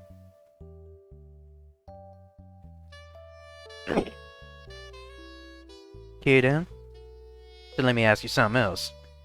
Do you get your freak on with her? Are you... God damn, Riley. Do you get your freak on with her? Or are you one of a damn salmon-footed marriage types? That's none of your business. I'm just messing you, man. You need to line up. By the way, is your woman gonna enter the City Art Contest? No, I hadn't heard about that. Check it. Riley hands me a flyer for an upcoming contest. The winner will have their piece painted on the side of the recently constructed Civic Center, as well as a cash prize of $2K. There were also leisure cash prizes for runners-up. This is perfect for Olivia. Yeah, and how about that cash prize? Doesn't seem like much, but paper's paper. The notoriety would be far more valuable for any aspiring artist. That's what I'm saying. You got me the toys if you want to get ahead in this business. In a business. Indeed. And this bald fucking man just said indeed. Do you think your woman will do it? I know she will. This is a chance for her to be judged fairly. You mean without people knowing she a cripple? Yeah. I don't mean no disrespect or nothing. Oh, I know. For me, it's no better than me. Oh, God. To me, it's no different than being a trigger. Or me being a skinny. You too, huh? Yeah, I was the only human at St. Hammond. St. Hammond. Always alike. What lack? At first, I liked the attention, but I learned quickly that just because they're paying attention to you doesn't mean that they respect you. Okay, right. So, it's actually still Thursday. I thought I was gonna do a car meet, but no, there was no car meet today. Also, let's have this camera turn into a dog cam, if I can, if possible. I mean, he's there. You can see the black mass, but alright, let me see how I can set this shit up. I think that's literally the best I can do. Alright. Is that what drew you to Olivia? 'Cause she was different too? I look over at Olivia, who's chatting with a couple of patrons. That was part of it. But mostly, she didn't care about what other people thought. Or at least she acted like she didn't care. And that was the opposite of how I was. I wanted the attention. Even if it was for something as superficial as a jacket and designer shades. Oh my god. Riley nods again, and this time he looks self-conscious. Olivia didn't want attention. She wanted respect. And she didn't want nobody to pity her? Exactly. So you didn't pity her. He raises an eyebrow at me, and I'm unsure how to answer. All I can do is grapple with the question, even though it was a simple one. Look, man, you don't gotta tell me. He sounds disappointed, and I can feel a burning sensation somewhere in my mind. You do love it though, right? With all my heart. Fucked with all my heart. The Triceratops slaps. You was a lot quicker to answer that time. Because it's true. Okay, well, at least we know you ain't lying to yourself about that. You're a real perceptive kid. You gotta be perceptive to survive where I come from. And I ain't no kid either. Neither. I ain't that much younger than you. Oh, I thought you were... I'm in high school right now, okay? My guess was he was a late bloomer. I suddenly felt bad for calling him a kid. Oh, Olivia and I graduated last year. I felt like I didn't need to mention that she didn't graduate. So you still a kid too? I'm not legal drinking age, so yes, I guess I am. Hey, if you need some brew or liquor, I know somebody who can help you out with that. Thanks, but I'll pass. I knew you'd say that. Cracker. I'm gonna go back to Olivia and tell her about the art contest. Okay then, I'll see you around, homie. That's alright, Ceratops and I fist bump. You didn't dab him up? After all that knowledge he dropped on you, buddy? That's crazy. Whatever. Epic painting. Enko, guess what? I sold some of my paintings. Really? Yes. There was a nice couple looking for some art for their restaurant, and someone who wanted some art for their motel lobby, and then a few others. I made $800 tonight. Damn, that's actually pretty good. Wow, that's great. Yeah, and I exchanged some contact info with a lot of people. Even a few who said they might have work for me designing stuff. That's really great. I'm so happy for you. Oh, there's Liz with her long-ass neck. Hi. Liz, tonight is going so well for me. I know. I've already talked to a bunch of people about you. They say they're really impressed. Really? They didn't mention my condition, did they? A few of them did. They really said it was really empowering to see you succeeding, despite your condition. Oh. I guess I'll never escape that. Just remember that everyone who sees your artwork who hasn't met you won't even know about your condition. They'll just see the art and nothing more than that. Your name on the bottom right. I guess that is true. Oh, and Inko, I saw you talking to Riley. What do you think of him? He and I got along real well. He's a good guy once you get to know him. I had a feeling you'd get along. He's really very sweet once you get past his flaky exterior. I tried to get him to wear something nice for the occasion, but he just said, and I quote, "Hand-me-downs is all a T-Wood has. All a trigger has." Oh, there's Jack. Let's... Oh no, it's just... it's still a black mask. Hi, Jack. He took a bath. Ooh, he smells good. I know you don't have smeller vision, but ayo, it's something. So then I offered to rent him a tuxedo for just one day. I said to him, "We'll get you something that'll look dapper." Dapper, damn, okay. And what'd he say to that? He just said, and I quote,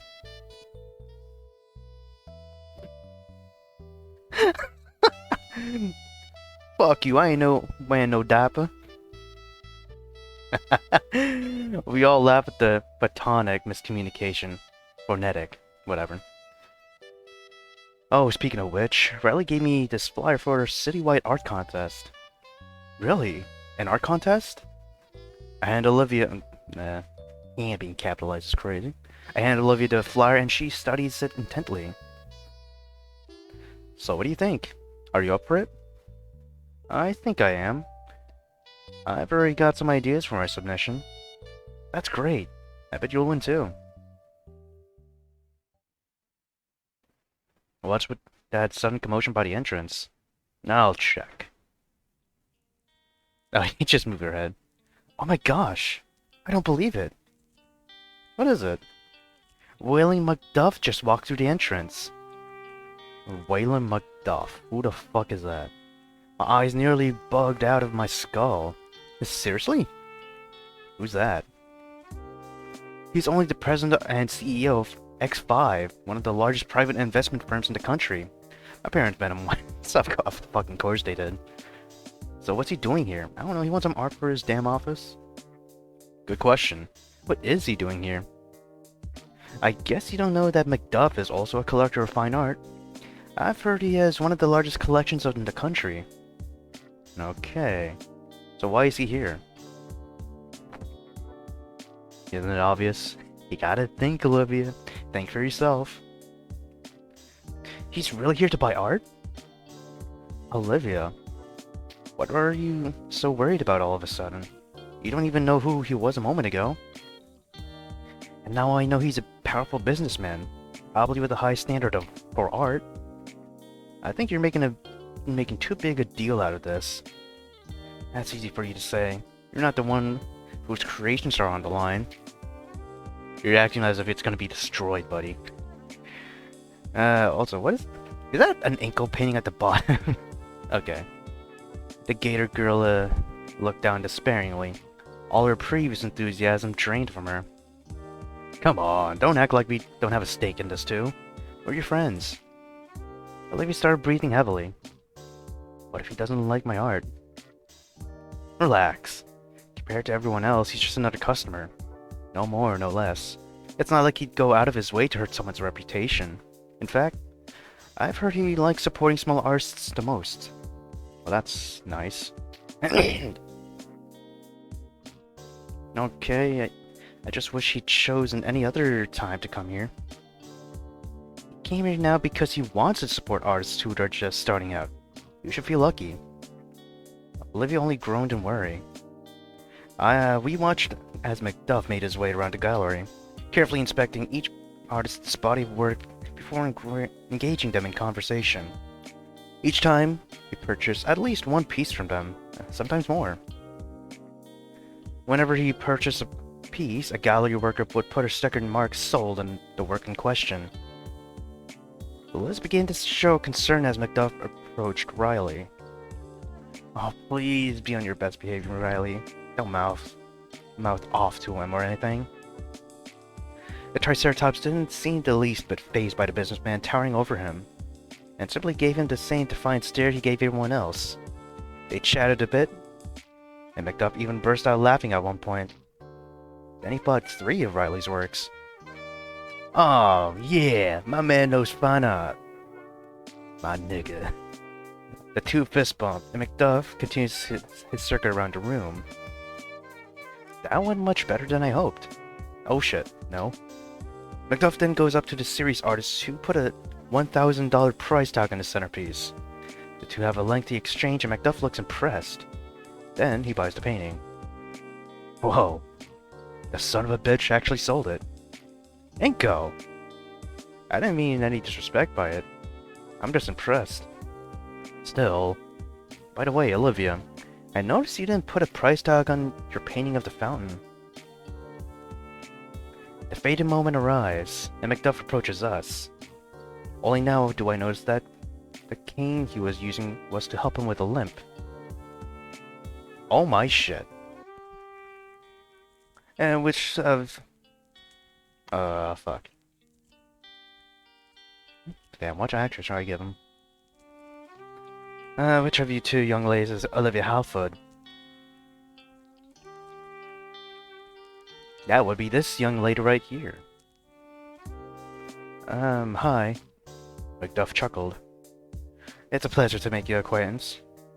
How do you know my name already? He gestured to the sign next to her displays. Of course. Silly me. You need to be so nervous, young lady. I'm afraid that's our fault. Inko and I already knew who you are, and we may have inadvertently made her nervous. Macduff nodded confidently. I see my reputation precedes me. Just think of me as another patron, no different than the other patrons this evening. Okay. He studied her portraits for a solid minute before commenting. Your work is quite exquisite. What school did you go to? Saint Hamid. I am apprenticed under Trent Anakin. Macduff tapped his cane and sighed. Anakin. I was quite saddened to learn of his passing last year. You knew him? I met him once, and bought some art of his. That was a long time ago, but he made quite an expression. A rather eccentric fellow, though his passion was admirable. I kept a steady correspondence with him, as I do with most everyone whose art I purchase. Though, to be honest, I like your art more than his. Ooh, that is big words. Re really? Yes, although my reasons are rather subjective. I never did care much for expressionism. I can appreciate the style that goes into making it, but my favorite kind of art was always the kind you don't need to read a book or take a class to understand. The best art, to me, is the kind that speaks to everyone. The kind you can...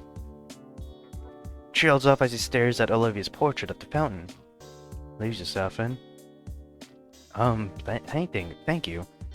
I don't know what to say. Then, say your price. Excuse me? Name your price, my dear, for this portrait. I wish to have it, but I see no price tag. Oh,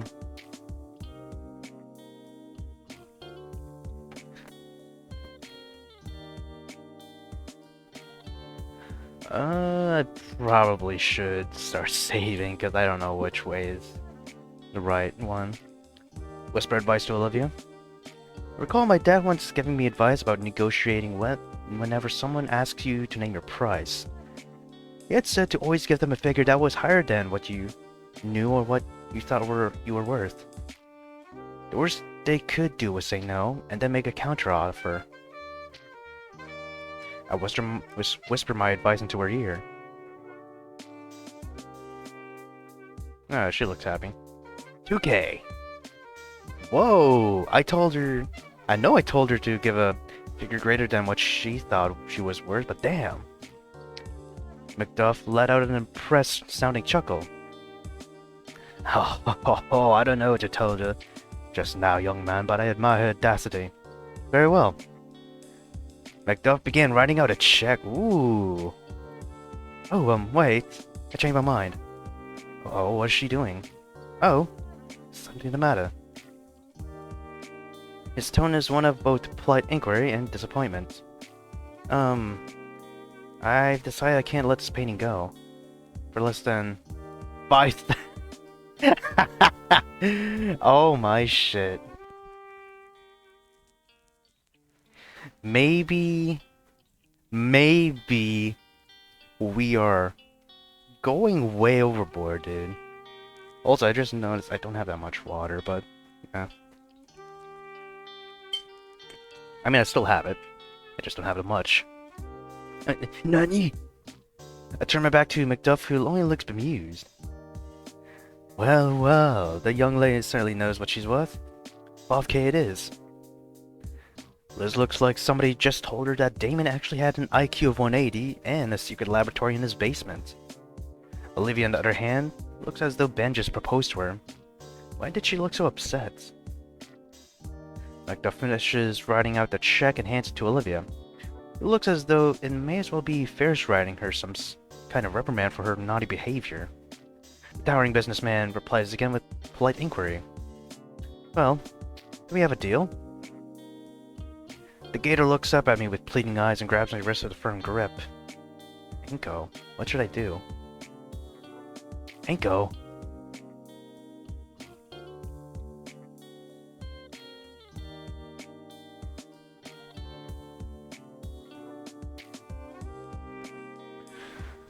I still have to met Olivia for save files. I think we're just gonna say nothing for this, cause we want her to act on her own accord, right? So maybe saying nothing will be alright. I gently pry her fingers off my wrist, then hold her hand and give it a gentle squeeze. And go. She looks like she's about to break down and wail. I simply give her my most reassuring smile. Miss Halford. Okay, it's a deal. The fingers of her other hand close on the check which she takes reluctantly. Splendid. I promise you will not regret your decision.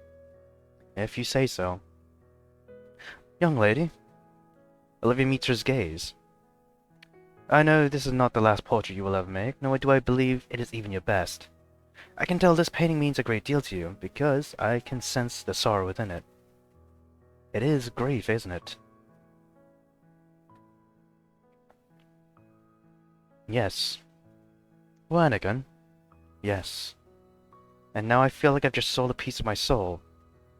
Macduff smiled. You haven't. Because I can tell that the grief you are feeling, and have been feeling this entire time, isn't only for Anakin. It is for yourself. You are grieving the loss of your old life, your old self. That can be just as bad as losing any loved one. Especially for a teenager facing down nascent adulthood? Nascent? Okay. Let go of the past. You still have your whole life ahead of you. The businessman hands Olivia, this time with a lowercase o, a card with his contact information. Please, don't hesitate to contact me. I enjoy keeping a correspondence with every artist I encounter. Okay. And thank you. Macduff nods and then turns. I think it was literally Mr. Ferris as a silhouette. I mean, the head looks like it. He even has the tail. Olivia, I'm impressed. Thanks, but right now I'm just in shock. I'm still sad. Inko, you did take a picture of my painting, didn't you? I did indeed. I made sure it was the best quality I could muster. We could even print copies out and sell them to your streaming audience. Yeah, I guess so. Would you mind holding on to this check? Oh, of course. I take both the check and the business card and put them in my wallet. The feeling was quite surreal. And once the check is nestled between the 10s and 20s, and then safely back in my pocket, my wallet suddenly feels much heavier. Thank you. Now I think I need to be alone for a moment. Of course. Take all the time you need.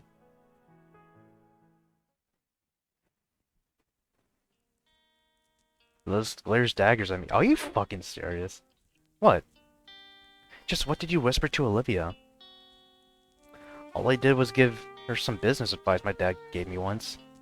Which was? He said that if someone asks you to name your price, always give them a figure that's more than what you know, and what you think you're worth. That's actually very good advice. Yeah, fuck you, Liz, come on. You think so? You had me worried for a moment. Well, at first I thought you told her to take him to the cleaners or something. I mean, I kinda did. I mean, kinda? But it's a lot more complicated than that.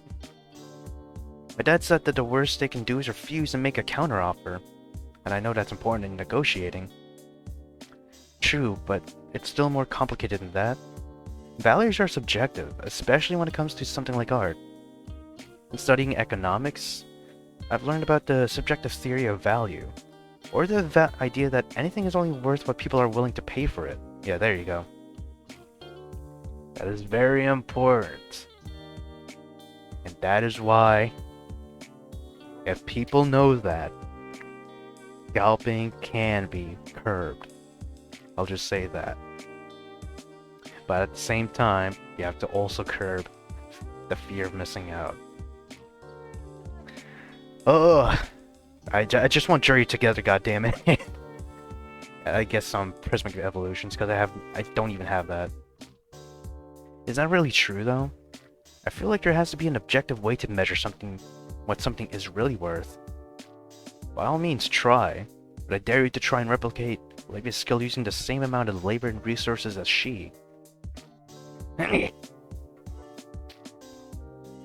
That's actually really good points.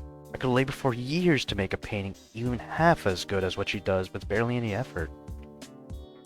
And none of that labor would make your painting more valuable to the average consumer. The way I felt at that moment must have been how Olivia felt before meeting Macduff. Except I knew my art was no good. Man, just acknowledging that makes me feel more envious of Olivia's talent and skill. Join the club. But that's why negotiating prices is important with stuff like this. Sure, but something occurred to me just now. I told her to name a figure greater than what she thinks she's worth. What if that just feeds into her imposter syndrome? You mean her constant worry that she's not as good as people say because they're talking out of pity? Yes, that exactly. Do you think that's what Macduff was doing just now? Not really. It sure seemed like he wanted that painting an awful lot. But then he's got the money to burn. But what matters is he was still willing to buy her painting. And how many of those disingenuous types who give Olivia Pony praise would pony up that much money for her art? Probably none. Exactly. And whether Olivia thinks she's worth that much or not doesn't matter. Other people will think she's worth that much because that's the benchmark she set herself when she named her price, and Macduff gladly paid it. Yeah. This can also go to scalping. Oh! Terrestrial evolutions? It's like the prismatic evolutions here in the West, or the US, I should say. I think when that released, it was like around, what, 50, 60? But now it's reselling for around 90 at minimum.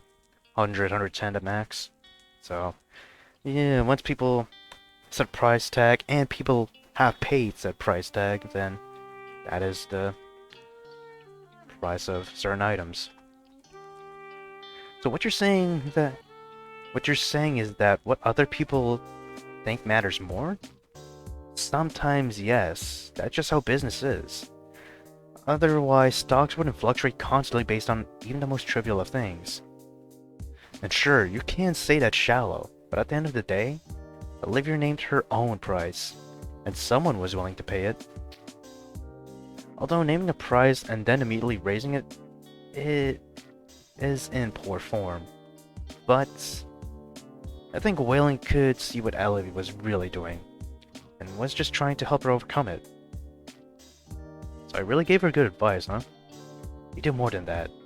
You gave her the best possible foothold any artist could ask for. This is good not just for her self-esteem, but her career.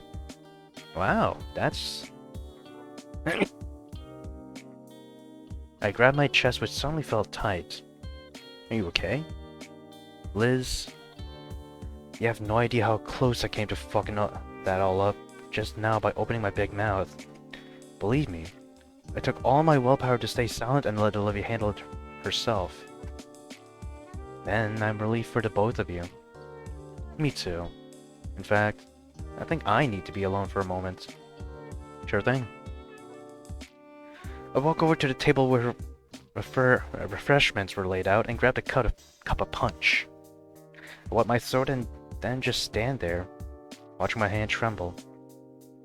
Seeing her stare up at me like that, helpless desperation in her eyes, had brought forth a surge of memories and a deep desire to protect her like I always did. But for once, I did nothing, and let fate take its course. It had hurt, but I knew now that the right thing that hurt most was my ego, and whether Olivia had made the right decision or not, it was still hers. In time, she would come to accept it, just as I had. Macduff, my boy. Excuse me, young man.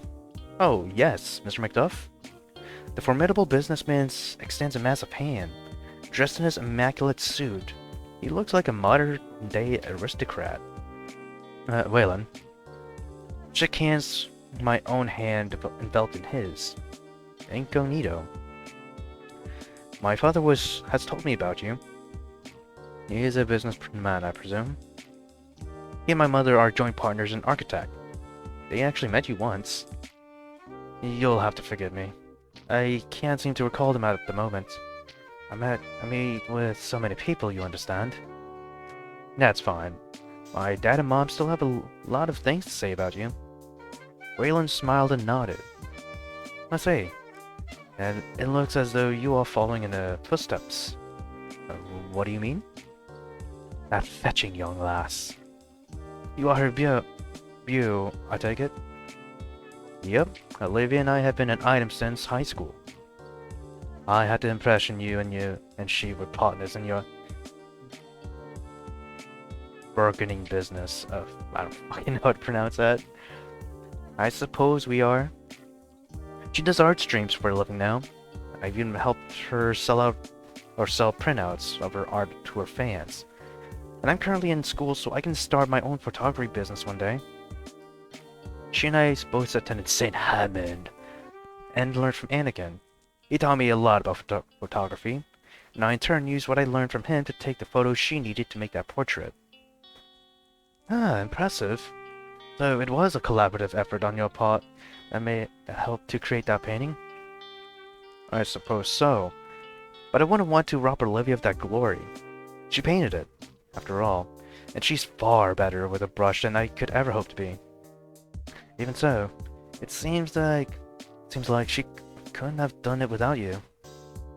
I suppose she couldn't have done a lot of things without me, but I, in turn, wouldn't be the man I am today without her. Then you are fortunate to have each other. Though, if you'll forgive me for being so forward, couldn't help but sense a bit of dependency from her just now. He speaks with a concerned frown. Yeah, he struggles with confidence in herself. I could tell it took all your restraint to not speak up on her behalf, even after you whispered your own advice to her. It's something of an ingrained habit of hers, and I'm ashamed to say I've encouraged him to pass. Ah, oh, don't be.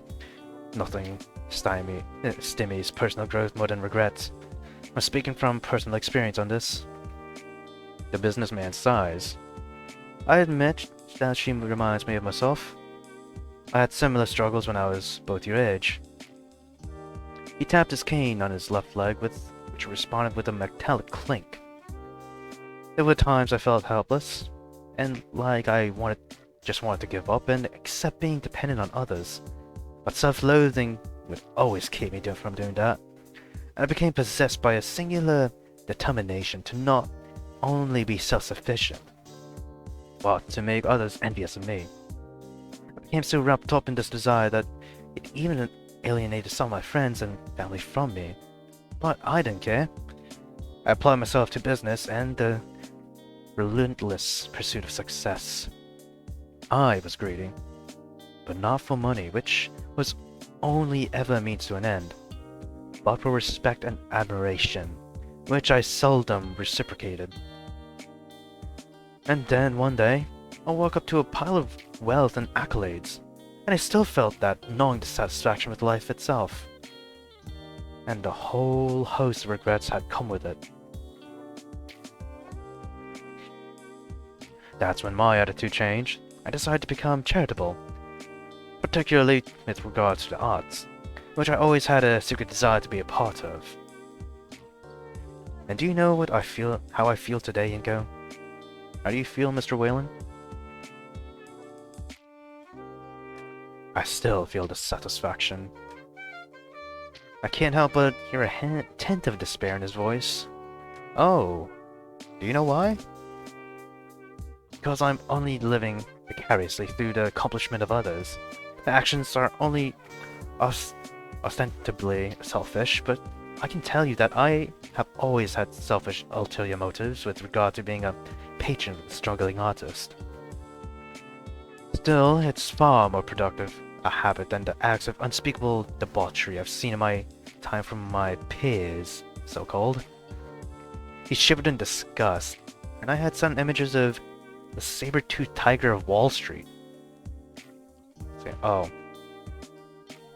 You mean the bull of Wall Street in our universe? Well, how do you feel now? Do you still feel dissatisfaction? For the moment, I am content. It feels like a relief to open up to you about myself. I'm always happy to listen, and Olivia and I can always keep in touch. Please do. I have to ask one thing though. Do you know what could give you satisfaction in life? Whalen mused on the question. Nothing I fear. Oh. But do not pity me for it. I think by now I simply chose to embrace this insatiable nature of mine. We can always change our nature any more than we can change our physical bodies, but we can't channel our nature into something productive. I suppose that's true. It's always been in my nature to seek validation from others. I thought I had outgrown it, but anymore I think I just seek validation from my friends. And from Olivia, no doubt. Her most of all. I see. You take good care of her now.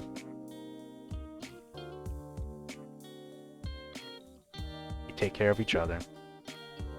Macduff smiled and nodded, then started to leave. I left the refreshment table and went back to Olivia's displays where she had returned. Hey, are you feeling better? Oh, at least your dress returned too.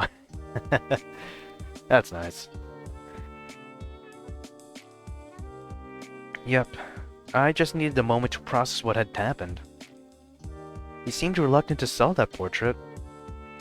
I didn't want to sell it at all. I only brought it here to show off my best work. I never expected someone to actually want to buy it, let alone for that much. That's why I kept raising the price, because I was sure he wouldn't pay that amount. It caught me off guard. Enko, did I do the right thing? I can't answer that question for you, but I know Anakin would be proud. She gazes off into the distance, a nostalgic look in her eyes. I remember something he said once. He said it's not always about the finished product. It's about the act of creating itself. Not the destination, but the journey. Yep, and Macduff is right. That wasn't my last painting. I don't want to be... I don't want it to be my best either. I want to keep trying to improve. To always be thinking about the next work.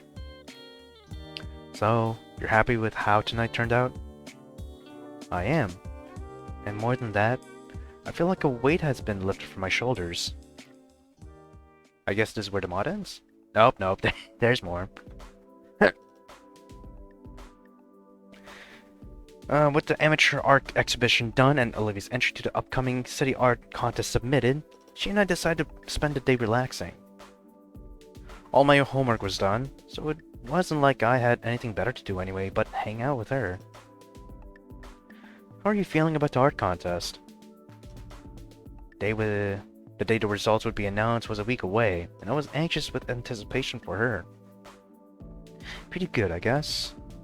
At least it'll go better this time around. Anyway, could you put in Guilty Grug? Guilty Gear, okay. I went over to Olivia's Hachi Station too. A contest that was older than either of them.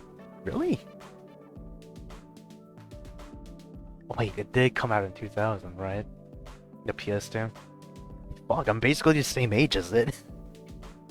Maybe just a bit younger? Or a bit older? It's a counter that's older than both of us. And goes through the black jewel cases containing our games. I hold one in my hand for a moment and recall the time I had purchased it for her. I bought it from a game store she liked going to, but that I didn't much care for. The place always stank of BO. Whatever that means. And the walls were lined floor to ceiling with kitschy gaming paraphernalia that screamed man-child. There were glass cases protecting decades-old games that sold for sometimes hundreds of dollars.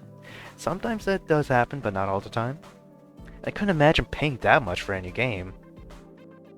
I can see. But there's some games that people will pay at least $1,000+ for. I went in by myself one day, determined to find something to surprise her, and came across a game called Edge of the Enders. That sounds familiar. It was a big mecha game that I was certain she hadn't played. Wait, it's a Konami game, isn't it? Zone of the Enders, right? Or Edge of the Zone? No. Ender of the Zone?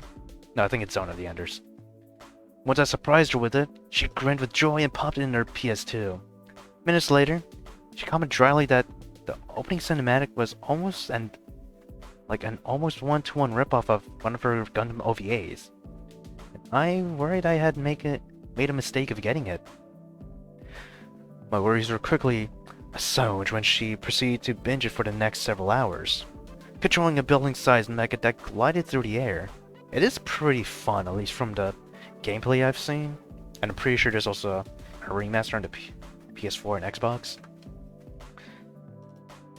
There was a building-sized mecha gliding through the air, destroying other mecha with an arm-mounted blade and an ever-expanding array of weaponry.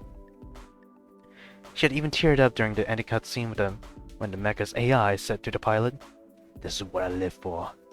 This is the purpose of living for those who have to know life." And she hadn't played it since.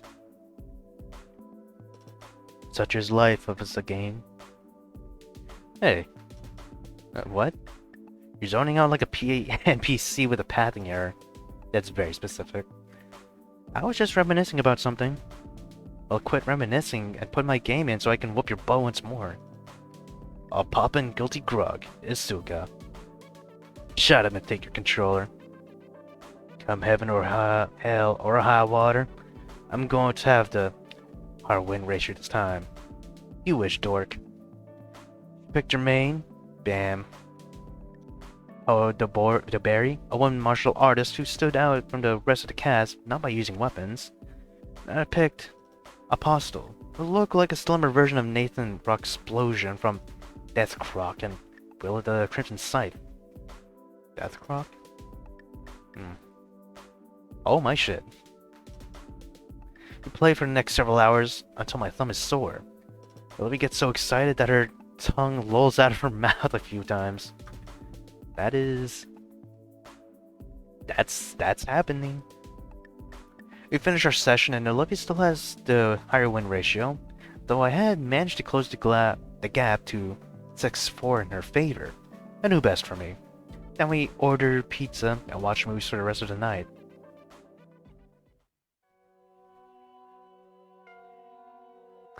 A couple days later, Liz invited us to the revolving restaurant again. She had said that this time we would meet her there with Damon and that it would be a double date. We both arrive at the appointed time and walk past the bar. Hang on, I gotta use the bathroom. Okay, I'll be waiting with Liz. See you in a bit.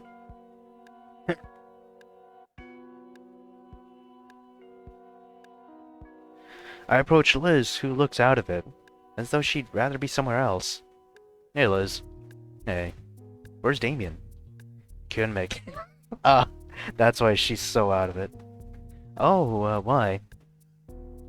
I don't know. He just texted me a few minutes ago saying he couldn't make it. Now he's not responding to my texts. I see. I hope he's alright. An awkward silence follows in which I wait for Liz to say something, but she looks grumpy for some reason. Her boyfriend's not there, dude. So, what's up? Not much. The amateur art exhibit went pretty well the other day, didn't it? I guess. Olivia got what she wanted out of it. Yeah, I guess she did. Somebody had to. This was starting to remind me of the time the three of us were here the year before, and I can feel a creeping dread. Liz, is something the matter? You tell me. Tell you what? What's wrong? So you don't know? No, what? Could you please just tell me what's bothering you? What's bothering me is...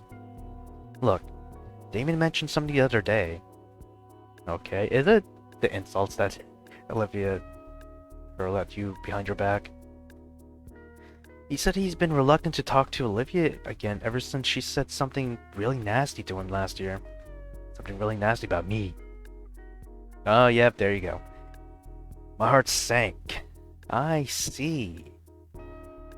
I guess it's not fair for me to be angry at you if you honestly didn't know. Well, so you did know? No, I mean, I didn't know exactly what Olivia said about you. She told me a while ago when you were camping that she said something nasty about you to Damien, but didn't elaborate. And you didn't ask? I didn't ask because I didn't want to know. Alright, fair enough. I don't blame you for wanting to remain ignorant of what Olivia said. But it does bother me that you knew she said something and you still asked me to help her. Ah, for crying out loud. I tried to keep my voice as measured as possible. What should I have said? Hey Liz, you mind helping me helping me help Olivia? Oh, by the way, she said something about you behind your back. What you should have done was have her talk to me face to face instead of being her intermediary. Well, which I suspect you did because you knew she'd be too much of a coward to confront me. Oh no. Oh no no no. What's up? Did I miss anything? Yeah, I'm missing sprites or some shit. Something the matter? Did you say to Damien about me? Or what did you say to Damien about me last year? Olivia's composure melts and now she looks like she's on the verge of tears. Liz herself speaks with a calm that's frightening. Well? The Gator girl's breathing hitches under the Brachiosaur's baleful gaze. Look at me, Olivia. Liz, stop it. Did you invite us here to have lunch or to scold Olivia? I'm just wondering when Olivia is going to grow up and stop being a brat who takes advantage of the kindness and generosity of others. It was my idea to come to you to help Olivia sell some of her artwork. Yes, and if I'd known before, I wouldn't have bothered helping either of you. Oh, there she goes. The expression on Olivia's face looked like she just wanted to turn invisible and hide in a safe place. Liz, what has gone into you? She sighed. I'm just tired, Inko. I'm just tired of her bull. Oh, bull crap. Oh, for God's sake, are you really going to hold a grudge over something that happened a year ago? Is it worth hurting a friendship over something so petty? Don't even begin to talk to me about petty, Inko. I'm sorry. All I wanted was to help Olivia. I know, it just hurts to feel taken advantage of. Liz, I'm telling you, she feels really bad about it. Okay, that doesn't sound convincing, buddy. Then tell her to stop being a coward and apologize like a grown-up would. The barely contained rage was starting to frighten even me. I could feel my fight or flight instincts kick in, and part of me wanted to go off on her like I had wanted to do with Ben. I'll talk to her, okay? You do that.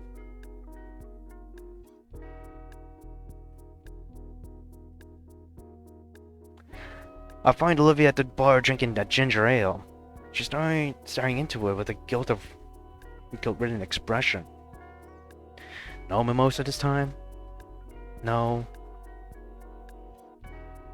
Remember when I found you sitting here with your mimosa? I don't remember drinking a mimosa, just a virgin mimosa. We both chuckle.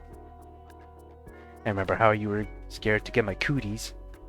I remember the look of disappointment on your face when I refused to put my lips on your glass.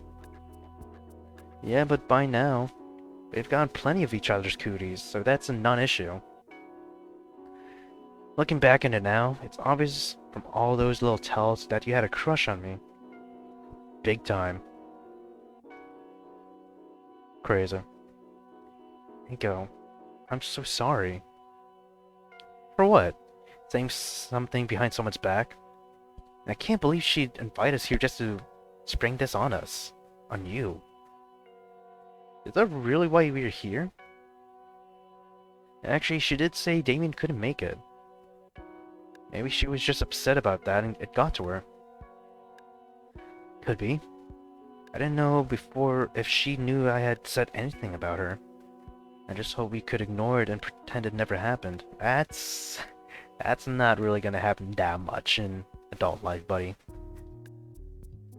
And even then, if that does happen, people can look over stuff, but they don't forget. She said Damon mentioned it to her the other day. Really? Why would he wait a whole year to tell her? Knowing Damien, he probably blurted it out without meaning to. Probably. It's not the time to want to creep blood, but he is a dummy. And I guess Liz has been ruminating on it for a while, and now Damien not showing up is just acting as a catalyst for her anger. Or something.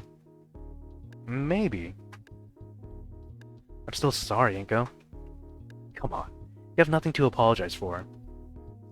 Liz is right, though. I'm a brat who takes advantage of others. You, most of all.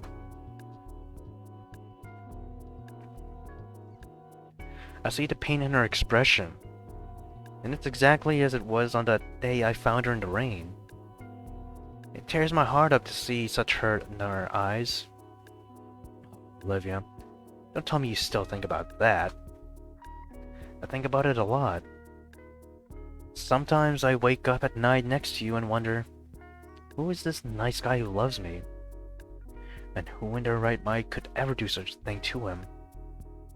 It's not worth beating yourself up over. It's ancient history as far as I'm concerned. Why didn't you get angry at me?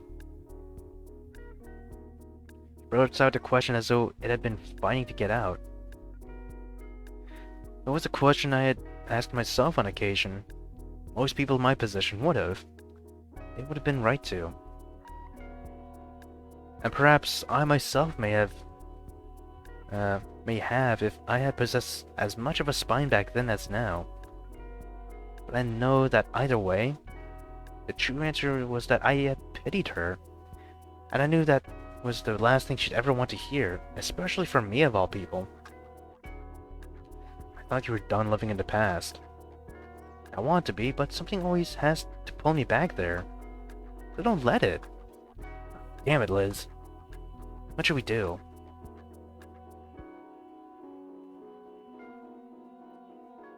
We have to confront Liz, dude. Confront the demon that is arisen, and I guess fucking...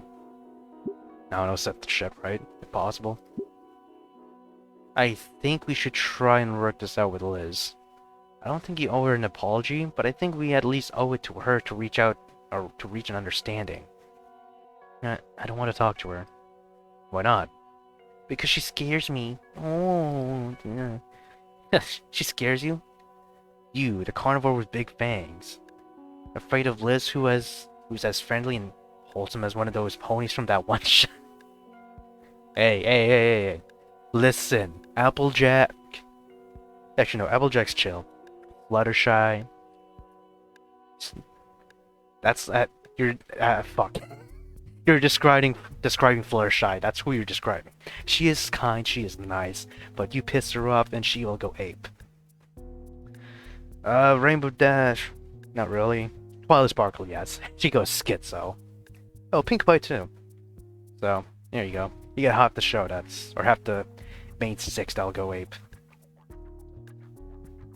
I guess Rarity too, but Rarity, you just got a dirtier or some shit, and then she'll go ape. You mean she doesn't scare you? Alright. I admit she can be scary. When someone who never swears and who's always in a positive mood decides to get angry, you know she means business. It's not just that. I told you before, she makes me feel insecure. So then, why don't you tell her? No, I don't want to tell her that. She already thinks I'm a coward and a brat. So then prove her wrong. If you leave now, she may not hold a grudge, but her last impression will be of you fleeing from her. So then let her have that impression. I don't give a shit. I call her bluff. I think you do give a shit. And if you leave now, this may haunt you. She whined. Come on. I'll be here with you for moral support. Okay.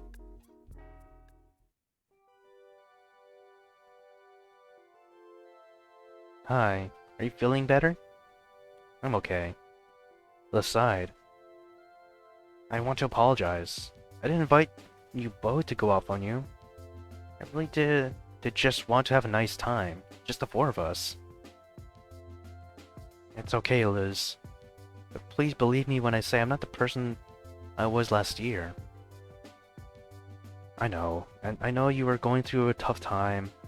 And I'm glad to see you getting better and pulling yourself up by your bootstraps. I just heard when Damien told me that. Did he just blurt it out one day? I'm afraid so. I suggested since we hadn't been together in a while, that we all have lunch sometime. And he got that surprised look on his face and said, I thought you and Olivia weren't on speaking terms since she said that nasty thing about you. And I said, what nasty thing? And he said, forget about it. I thought I already told you once before, but now I remembered I never want to create drama between you two. Then he got tight-lipped and refused to say anything more on the matter. That sure sounds like Damien, alright. I thought it didn't bother me. But when I got a text from Damien a little while ago saying he couldn't make it, I thought he just didn't want to see Olivia again. Because I know there was something between the two of them. Then I got frustrated because I didn't want to feel like the odd one out again. And it kept snowballing with a bunch of other stuff that's been on my mind until it got me angry. And then I went off on her just now. So you just assumed Damien didn't want to show up because of Olivia? Yeah. That doesn't seem like him. Well, he won't answer my texts. I already texted him back twice and he hasn't gone back to me. Liz pulled out her phone. Oh, and just as I say that, I'm blowing up. It's Damien. He's saying he's having car trouble. Is he okay? Yep, just a flat tire. He tried changing it, but his spare was flat too. This fucking skill issue, dude. I'm gonna have to get some water, cause I'm thirsty. I'm so thirsty. Alright, we're back into it. Oh, damn, that's not good. Talk about bad luck. He says he's getting a tow truck now and that he's really sorry he couldn't make it. Olivia began texting Damon and the two have a back and forth for a bit. I just said I'm sorry for not staying in touch with him, and he said he understands and just wanted to give me some time to get over everything that happened. He's not mad. Then I guess it's just the three of us again. We order our food and maintain pleasant conversation. Then I decide to remind Olivia of what we talked about before. Olivia, did you still want to tell Olivia or Liz something? Tell me what? And go. Come on, now's the ideal time. The Gator girl locked eyes with the Brachiosaur. Sometimes I feel nervous around you. Oh, why? You just scare me a little, sometimes. I'm not trying to. I know, and it's a me problem. I get it, but it's just not you. A lot of people feel nervous around us larger dinos. It can just be as frustrating for us, especially long neck ones.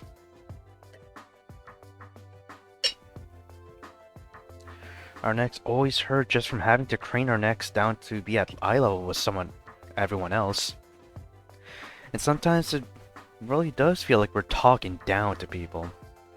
Even when we don't mean to, we sometimes act condescending. And I'm not proud to admit it, but I was even trying to scare you just now. And I'm sorry. Don't worry about it. Sometimes, a lot of times, I can really be an inconsiderate brat. And when I said that mean thing about you that I don't want to repeat, I was speaking from insecurity. I was feeling like a loser compared to you, because you always seem to know what you're doing, and I struggled just to keep up with everyone else.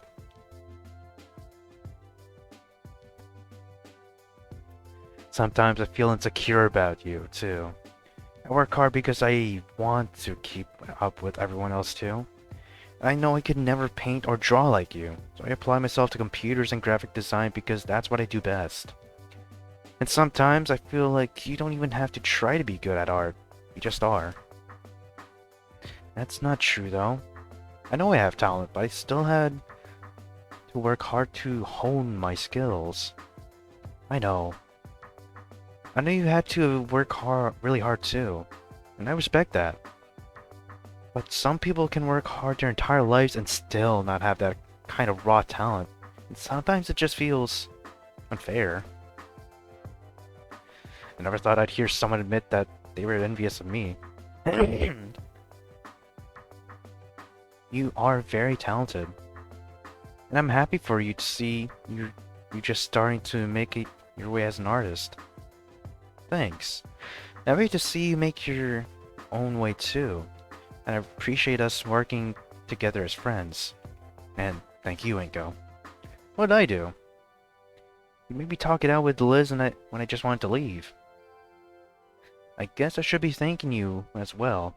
I was hoping you two would leave so I wouldn't have to say I'm sorry.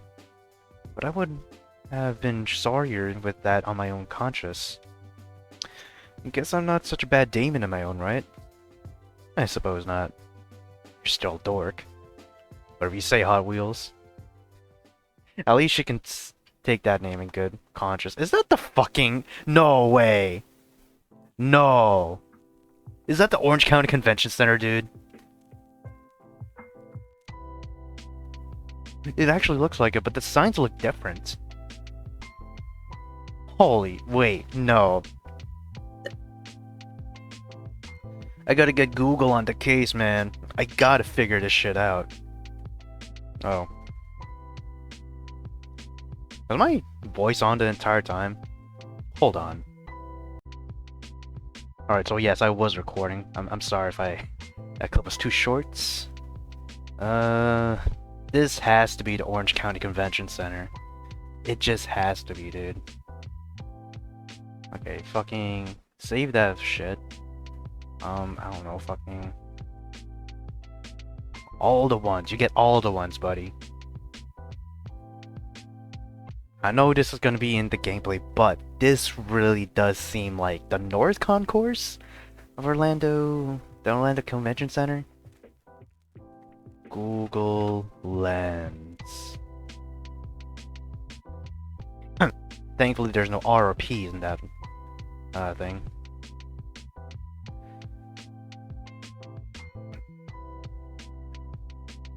Oh my fucking shit. Okay.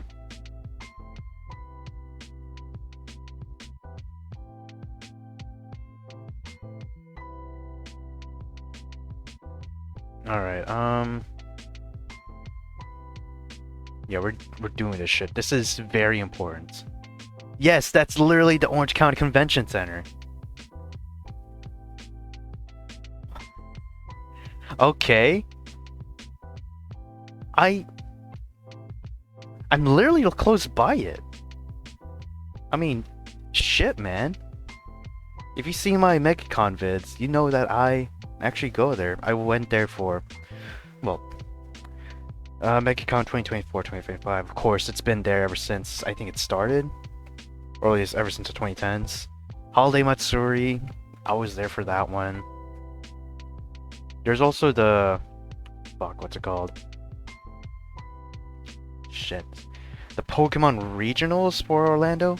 If you compete in that, or at least it's just a, go in there as a spectator, that it's here. It's in one of the concourses. Fuck, man, that's... I don't know. I don't know why I feel like this, but makes me proud of of Orlando for some reason, just to be mentioned in a Wani game. But it's the Orlando City Convention Center, so I guess it's not that notable. But still, it's still pretty cool. I live close to this shit, dude. The day that the results of the city art contest were to be announced arrived, and Olivia and I went to the newly reconstructed Volcadaire Civic Center in anticipation. It's so weird, man. I haven't considered, like, images being basically taken out of context in this world and then put into a different context in a video game. I really hadn't considered that, honestly. But it's happening. There's the Orange County Convention Center. Is this one of the projects your parents worked on? It is. Stuff like this is why they were seldom home last year. And why they're still busy in Volcadaire for that matter. But now that all the biggest construction projects are winding down, they may move again. Of course, I've chosen to plant my flag here. I'm glad you stuck around. She and I shared a silent moment gazing into each other's eyes. Oh shit, Riley. Hey, what up, homie? Hey, Riley. Glad you could make it. Got nothing better to do? What up, living my trigger? What's up, my trigger? Are you nervous? I guess so. I submitted what I thought was my best work recently, but I just sat back and tried to relax. But now that the day is here, I just kind of want it to be over with already. I know what you mean. I know what you mean. I know that was motherfucking. I wasn't gonna be no big deal, but now I'm like, what? Nobody likes what I submitted. I feel that, dude. Guess now I know how Trish feels. Is she family? Yeah, she's my sister. She can be a real unpleasant person to be around sometimes. And she used to get on my damn nerves with that constant they damn pronoun police and bullshit. But she also had a band with some friends of hers from high school. Sometimes they get made fun of real bad. Like, how bad? Ah, shit. This one time they got laughed off stage, didn't even have a chance to finish the set. Even I never got laughed at by my entire school. That's true. Hell, people fucking loved your shit. It wasn't the entire school, just whoever showed up to the concert. Still, that's rough. Shit, that ain't half as bad as this one prank she pulled on this one human dude at one time. That was cold-blooded.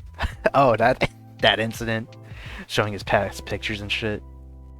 Aren't you guys already cold-blooded? Shut up, you know what I mean. Anyway, they're not going to announce the results for a couple of hours.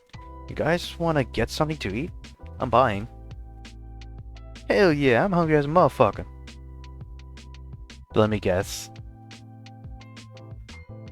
This is not... this is not, yeah, this is definitely not in fucking the convention center.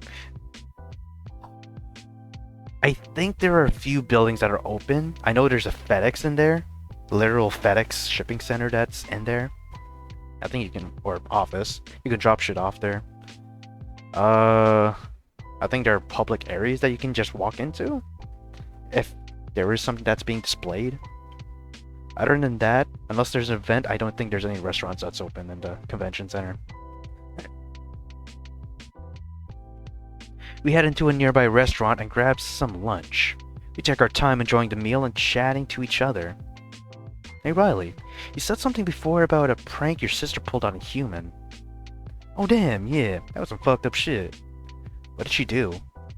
Well, like, in the second half of senior year back in 2020, it was this human transfer student. Apparently got bullied real fucking bad back where he came from. Rock bottom, I think, and begged to be put in a different school. So anyway, he got sweet on Trisha's best friend, Fang. And like, she didn't like that because she thought he was trying to steal away her best friend and wreck their whole band dynamic. And then she gets the idea to humiliate him in front of the whole student body during an assembly in the auditorium. How'd she manage that? She got a hold of some embarrassing shit he made of himself photoshopping with some anime girls and put it in the flash drive in the projector. The whole school saw it and started laughing. Instantly, he becomes a pariah. And then he takes a nasty tumble down the front steps that fucks him up pretty bad. Thanks up by him though. She even helped carry him back to his apartment in Skin Row. Wow, that is pretty messed up. Yeah, but Trish ain't like that no more. She and Anon, that's the dude's name, they even became friends. That's good to know at least. I hear a sniffling sound from Olivia. Yo Olivia, what's wrong with you, girl? She looks up at me, tears streaming down her snoot, of course. Well, if you'll excuse me, I gotta go use the bathroom. You take care while I'm gone, you two. And go. How is what I did to you any different? First of all, what I did was nowhere near as bad. What happened to Anon sounds like something from my worst nightmares. All that happened to me was some people thought I was a better artist than I actually am. Most people forgot by the end of the week. Some can say literally about that of Anon. Shit goes real fast in high school life. Hell, life in general. It sucks, but that's how things are. Everything can be good for the bad shit that happens to you. Or it can be good for the bad shit that happens to you, but real bad for the good shit that happens to you. Gotta move on to the next thing, you know?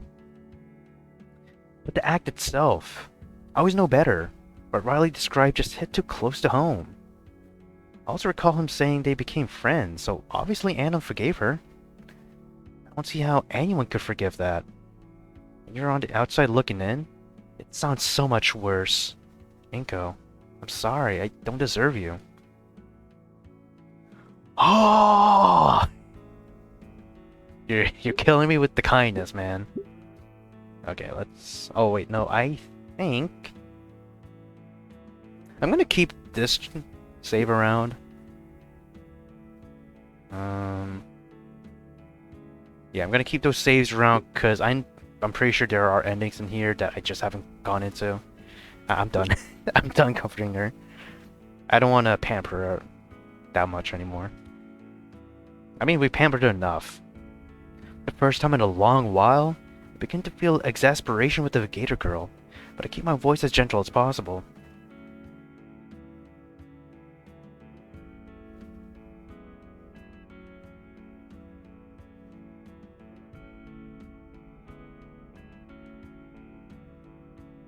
There's my shit. Oh shit, come on. There you go. Yeah, sorry about that, boys. Yeah. Olivia, listen. I've tried everything to help you overcome that. And short of going back in time to stop you from doing that, I can't think of anything more I can do to help. But even if I could, the capacity for that act was already within you. And that's all on you. I could say, I forgive you 100 times, but it's not going to change that. I'm afraid you're on your own this time. You're going to have to learn to accept what you've done. I love you, but I can't undo what you've already done. Because of what you did, didn't only do to me, and you won't forgive yourself for that.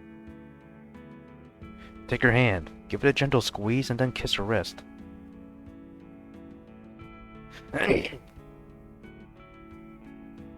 What's up, homie? Your woman gonna be okay?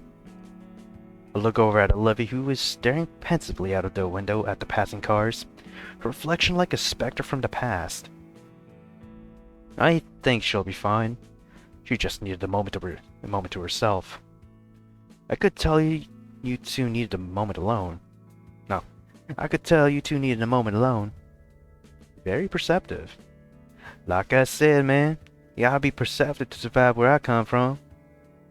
You gotta be perceptive to survive anywhere. That's a fact. So I'm guessing she did something messed up once. Yeah, pretty messed up. Maybe not as much as what you described, but still pretty bad. I see. And she just can't forgive herself? He's been struggling too. Every time it seems like she's right there ready to get past it, something happens to remind her. Damn, now I feel like it's my fault. It's not. Things just happen, and sometimes we look for reasons to keep feeling bad without realizing it. I still feel bad about things I've done, or even things I wished I'd done, and I guess, like her, I can't forgive myself easily either. That's all. Phone time. Okay. Ain't that a bitch? Guess time don't heal all wounds. You just get numb from the pain. Real. Holy shit, fucking connect. There you go. Indeed. You know what? To hell with that City Hall contest. I've been feeling nervous about it all week. I get the feeling it's been worse for Olivia. You're probably right. So what should we do? I don't know. Maybe you can go back to your crib and play some video games some. We'll find out about the results of the contest sooner or later. That sounds like a good idea, actually. Yeah, if neither of us break into the top 3 or 10, we still did pretty good that night at the art exhibition. How many people can say they met that Whalen dude? Not many. Exactly. So let bounce. Let go. How are you feeling? I'll be okay. So Riley and I were thinking we just leave and go back to our place to play video games. What about the results of the art contest? He figured out we'd find out sooner or later. It's not like we have to wait around here getting worked up with anticipation. Good point. I've been nervous about it all week. I haven't been liking what it keeps reminding me of. So then, let's leave. Yes, let's.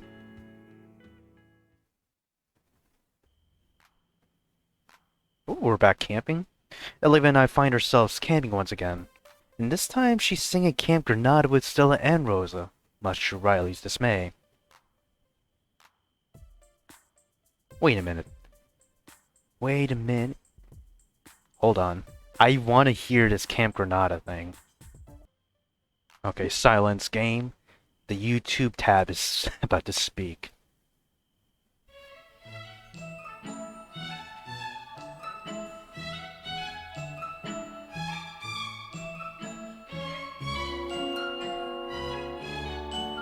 Marge is at least at Camp Granada. What? Hello, mother.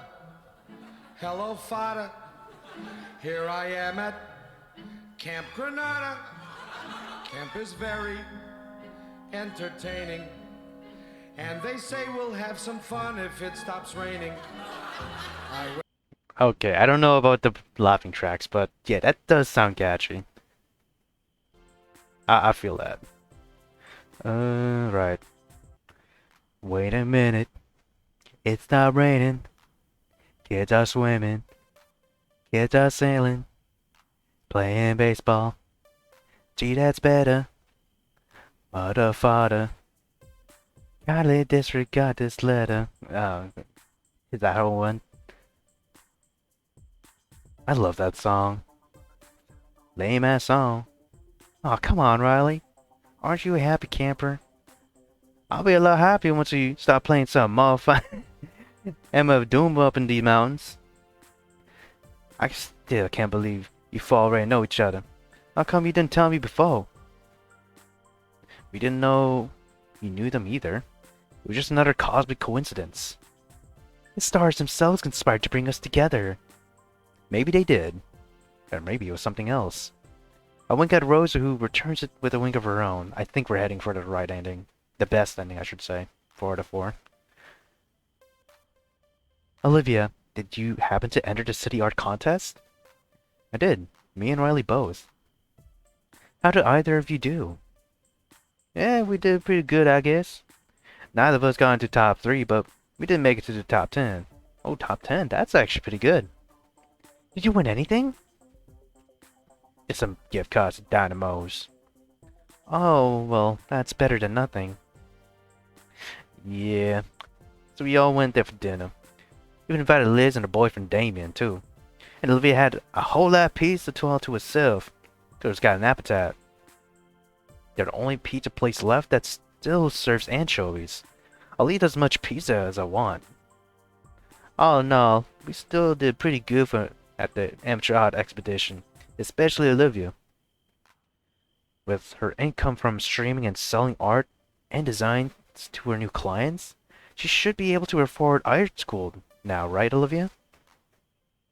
I could now, but art school is still expensive. I still wanted to be able to pull my own weight with rent and everything. Which is why I decided to accept a scholarship for persons with disabilities. Okay, now she's gone over the disability part. She can accept the handouts, I guess. Wait, really? I'm sorry you felt you had to do that. Believe me, it wasn't my first choice either, but don't feel sorry for me. I realize that constantly trying to overcompensate for my condition, or even pretending it doesn't, is still no better than letting it define who I am. I don't want to be ashamed of it anymore. If there really are people out there who just want to help out of genuine sympathy, then why not accept? It doesn't make me any less of a person. That is a very mature outlook. It seems you like Fuck. It seems like you two have grown a lot since last time. We have. In fact, these past 2 months have felt like an entire year. In a certain way, it even felt like a second chance at our senior year. Rosa sighs wistfully. Sometimes I miss high school too. So, does this mean you won't be doing art streams? I was really liking those. I'll still stream, just not as much as before. But I just have to get my art degree so I can become a teacher like Anakin. I want to teach at St. Habed one day, although even if I'm not able to, I can still be a tutor. She gazed at into the campfire. I still, I still feel that fire within me. I want to pass it on someday. An expression of barely contained excitement spread across Stella's cheerful demeanor. Yes, Stella. You can give me a tarot carding now. Oh, that's Olivia, okay. Hey, yo, do me first. Stella extends her deck for the Triceratops. Rosa, I notice, seems to just as cautious and isn't gesticulating or muttering a prayer this time. The Triceratops takes it to card. What the fuck? The fool? Hell nah, I know you voodoo witchcraft ain't call me no fool. But Riley, you don't understand. An the fool signifies innocence and new beginnings. You're taking confident first steps in your own journey. Yeah, whatever. The way she fucking deflates. Okay, me now. She extends the deck to me and I draw a card, my hand trembling with excitement.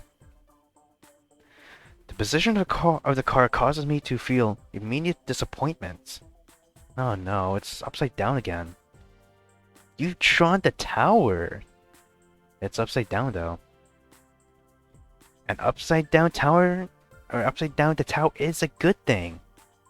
No offense, but the rules governing these cards seem kind of arbitrary. Why is it a good thing? An upside down the tower signifies avoidance of impending disaster, and the shattering of old foundations that were holding you back. Oh, that certainly describes what I've been through the past 2 months. What was the impending disaster? Well, it could have been something relating to your relationship, based on the last card he drew. Olivia turns her gaze my way with a look that's difficult to read. I hope she didn't think I was keeping something from her. Okay, your turn now. The Gator girl takes a card with a confident look in her eyes. Zawardo! Okay, so the world. Is that a JoJo World reference? Even I know that one. Yes, it is, dork. Okay, but what does it mean? She drew the world in the upright position. Her card signifies fulfillment and completion. Olivia laughed happily in triumph. I'm so happy for you. Thank you, but I couldn't have achieved it without Inko's help. It means everything to me to hear you say that. But I couldn't have helped you with myself without advice from good friends, most of whom are present right now. A nod to Stella and Riley. Okay, I just had to make sure if my mom was talking to me or not. Then I turned to Rosa. You told me what I needed to hear when I needed it most. The Latina dino pulls me into a hug that feels like a constrictor wrapping around my chest. Rosa! The Gator girl shouts loud enough for me to feel it on my feet. ¿Qué pasa? No, ¿qué pasa? Nah, whatever. I thought I told you not to make a move on my man. Frantically, I tried to calm her down. The fact... Fucking Riley just... smug as fuck. Olivia, no, it's not like that. And go. Yes? Got you. Everyone started laughing. Like... Did you all just prank me? It was Olivia's idea. You planned it when you were using the public restroom. Why did you have to say the public? Sorry. Oh well, hardy har har. It was worth it to see the look on your face. Yeah, and I got it on camera. Say, World Star. How popular is World Star anymore? Is that shit even viable? I had woken up in the middle of the night needing to use the bathroom, and now I was gazing once more at the stars. I couldn't help but feel a divine radiance from them tonight, as though all was well with the world. It was as though Olivia and I had diverted from our intended course momentarily, but we're now back on track. Though the course was different, the destination was still the same. She had strength and confidence. I could almost feel radiating from her now. My heart sweltering with pride. Though now for her, not merely just for myself. Enko? Olivia poked her head out of our tent, a look of concern on her face. Yes? What are you doing? You know I can't sleep without my personal space heater next to me. Huh, sorry. I had to use the bathroom. Then I just found myself gazing at the stars again. Mind if I gaze with you? She held out her arms for me to pick her up. Bending down, I scoop her up. Lift my girlfriend with a smooth motion, all without grunting. Aww. I carry her to the bench and set her down gently.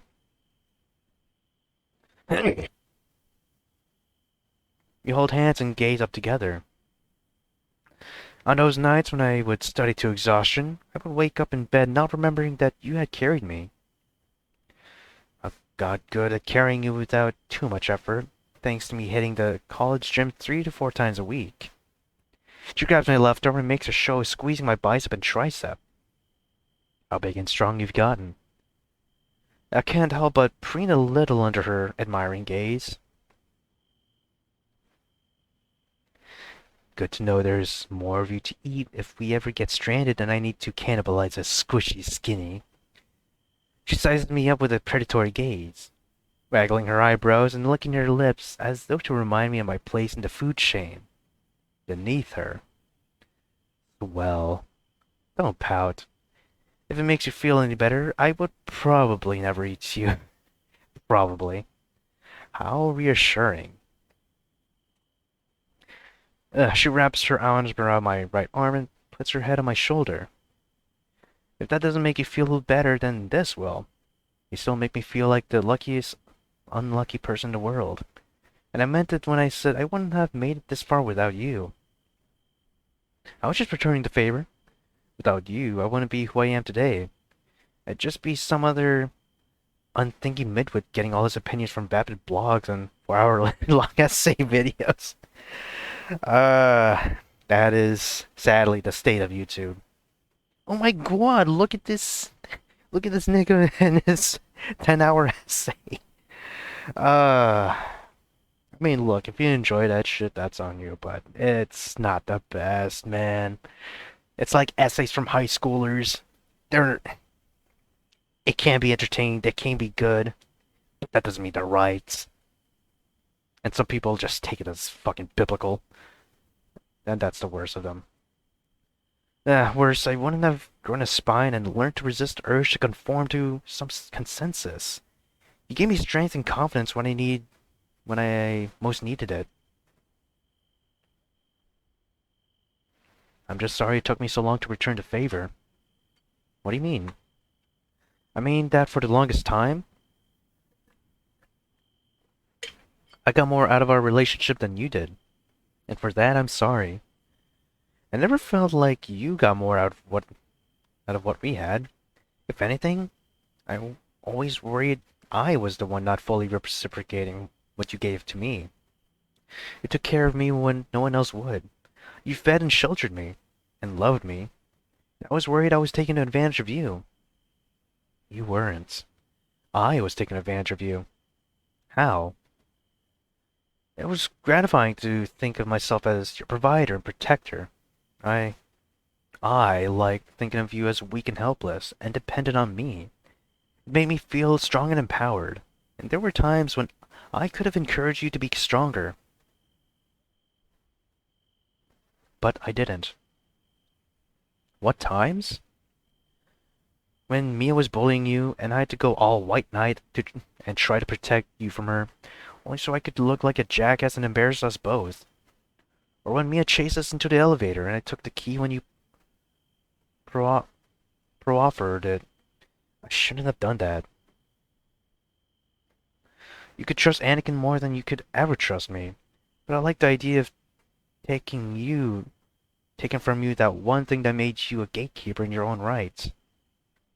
The elevator was your sanctuary that you shared with me when I drew doodles with you. I wanted unlimited access to it. Oh shit. But most of all, I'm sorry for not saying the right things that day I found you in that rain.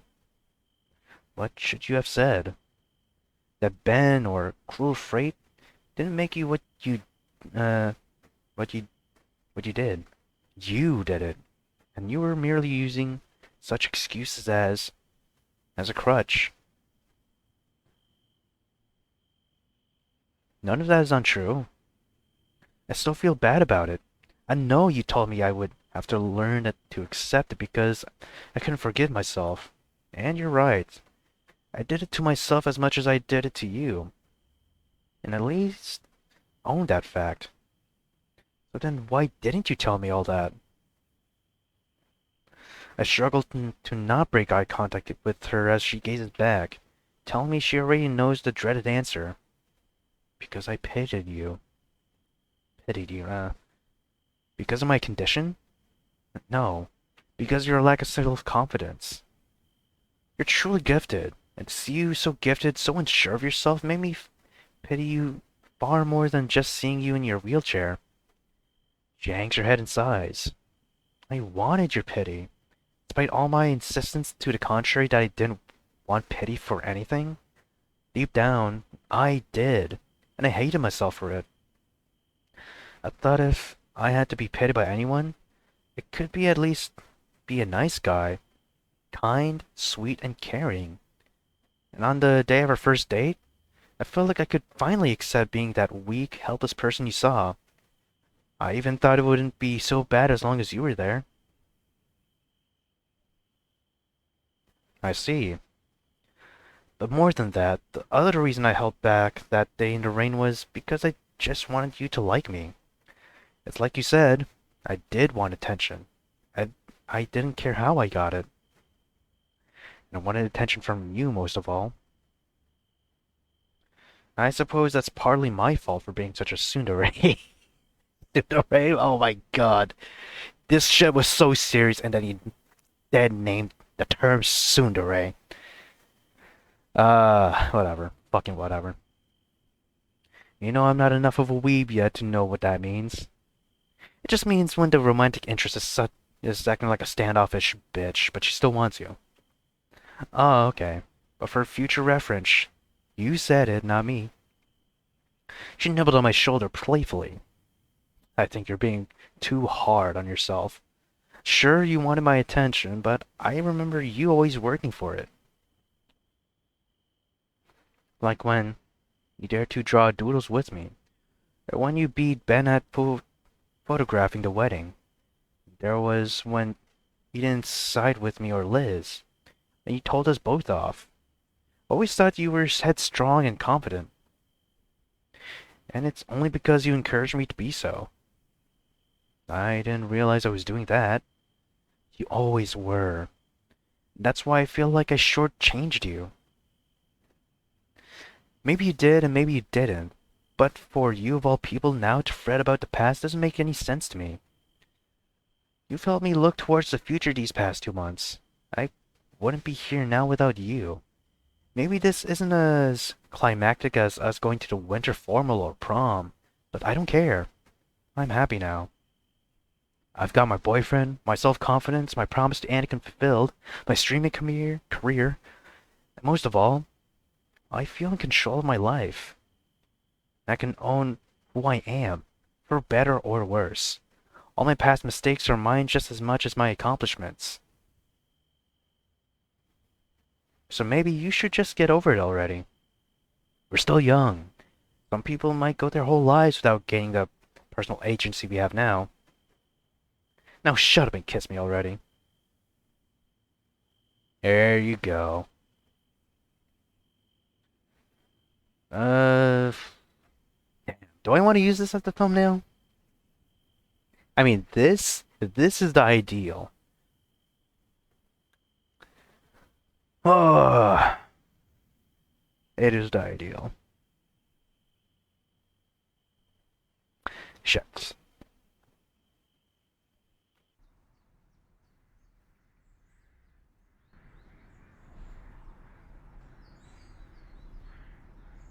Bir- It's just birds chirping. That's the sound I'm hearing now. Fuck it, I'll put it up. Before leaving, Olivia asked me to do something for her. She asked me to take her key as to the handicap elevator which she had, to my surprise, still hung on to, as though unable to let go of that part of herself. She told me to find a good place for it, a final resting spot as it were.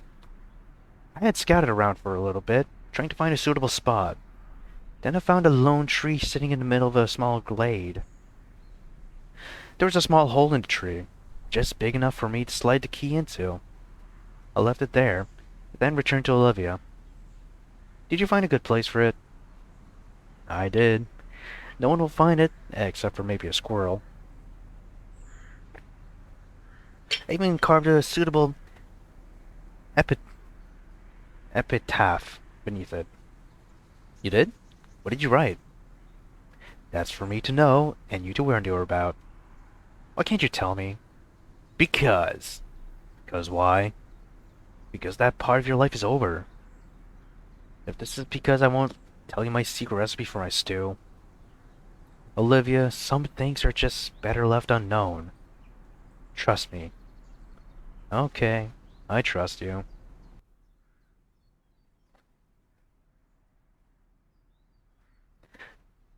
Beneath the hole in the tree where I had deposited Olivia's key for good, I've carved the following. Here lies Olivia's old self. May she rest with Anakin for eternity in the stars. There you go, ending 4 out of 4, Flame Bearer. We fucking did it. We got the good ending of this mod. The best ending, I should say. Ah, man. 36 minutes. Yeah, that's pretty nice. I'm not gonna lie. Think, uh, I do think that I want to, I don't know, do the endings in a different episode for some reason. But, nah. Nah. For this one, no. Mainly for the fact that I'm not yet going to the Philippines yet, so I think I have the time to do this shit. So let's go to the next, or let's go to the first inning, I guess. All right. Oh shit, I forgot. There you go. Whoopsie daisy. All right. So how we advanced before was, of course, not engaging with Ben, but let's go off on Ben this time. I can't contain my fury anymore, or maybe I just don't want to. My God, Ben, you're still the same. Smarmy piece of shit know-it-all you always were. Yeah, maybe Olivia did have problems last year, but at least she's changed. You, on the other hand, haven't. You're still the same psycho, completely detached from feelings. There's a reason, unironically. And I'll tell you something else. All the problems she had were all your doing. You're the one who broke her heart with your manipulative bullshit. Your GF is the one who hurt her and abused her. And me? I'm just trying to clean up the mess you made, dude. You fucking psycho. If not for you, Olivia wouldn't need me to repair her broken soul. And I won't have you undoing all my hard work with your nonsense. What's so funny, Mia? The Crimson Parasaur pointed behind me. Ah, well, there. Oh, Olivia. Damn it, Ben. Look what you made me do. I'm sorry, Inko. That was all rather... Don't apologize for him embarrassing himself in front of his girlfriend. He's the one who fucked up. And that handbag on wheels. Whatever. Come on, Ben, let's... Scray. Scray? Clearly we're not wanted around here. Smooth, Inko. Real smooth. Later, I find Riley next to his art displays. Oh, really? I guess that wasn't really needed.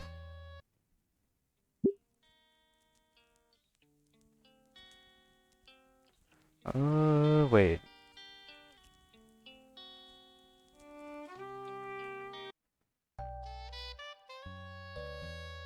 No, I don't think there's anything new. I think here we'll just urge on Olivia. If that hotshot could sell his centerpiece for $1,000, then surely Olivia could do the same. Go for it, Olivia. I bet your portrait is also worth 1,000. Macduff chuckled. The young man makes a good point, but name your own price. I'm sorry. It's not for sale. I just brought it here to show off what I had done, but I never had any intention of selling it. I'm sorry. You needn't apologize. It's yours to do with as you wish. I am disappointed, however. It truly is an immaculate work of art. Thank you. That means a lot to me. The two chat a bit about art and her inspiration, then Macduff purchases 3 of her remaining portraits. I hate to press you on the matter, but are you quite certain you don't wish to sell that portrait? With all due respect, Mr. Macduff, she made this portrait in honor of Anakin. It holds a lot of sentimental value for her. I'm sorry I didn't realize that sooner, Olivia. Is this true, young lady? It's true. I see. If you should change your mind, feel free to contact me. Though I can't guarantee a timely response between my work schedule and other correspondences. He hands her his card as well as checks for the 3 paintings. I wish you good luck in your future endeavors. Thank you. See, that wasn't so bad. I got the feeling he liked your art the most out of everyone here. I suppose. All in all, it went quite well. I'll say. Thanks again for giving Olivia the opportunity. It's as much as an opportunity for me too. I look forward to working with you in the future, Olivia. Okay. Something wrong? I don't know. Maybe you're just coming down from the high of a night of success. Yeah, that must be it. Can we go home and go? Sure thing. I'll pack everything up. Thanks. This isn't looking too good. Is this...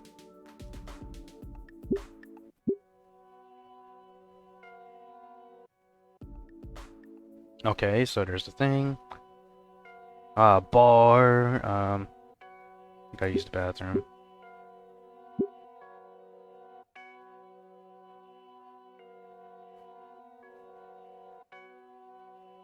Leave before things got worse, I guess. I wish I could think of a way to smooth things over between the two of you like last year, but I'm drawing a blank. As much as I hate to say it, I had to hold back the urge to go off on her for your sake. I think we should just leave. We don't need this bullshit. Okay. I don't want to have to deal with her either. I'm sure things will get better eventually. She's just having a bad day is all. Just let me text her before we leave. Olivia isn't feeling well, we're going to leave. Okay. I'm sorry. I understand. Lamau. Okay, I texted her. She says she understands. I'm still hungry. You want to go to my Dynamo's? Sure. The food there is better anyway.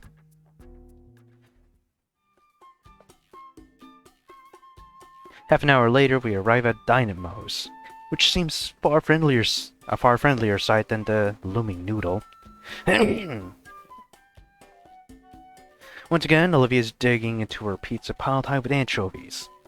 She even lets me share some with her, provided I order an extra pizza for us to take home for later.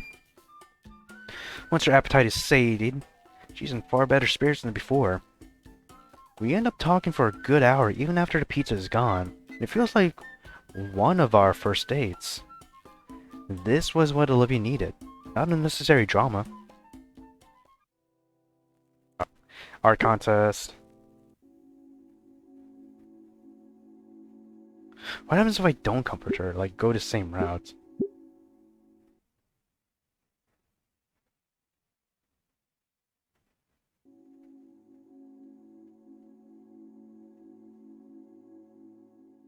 Oh shit, we're just here.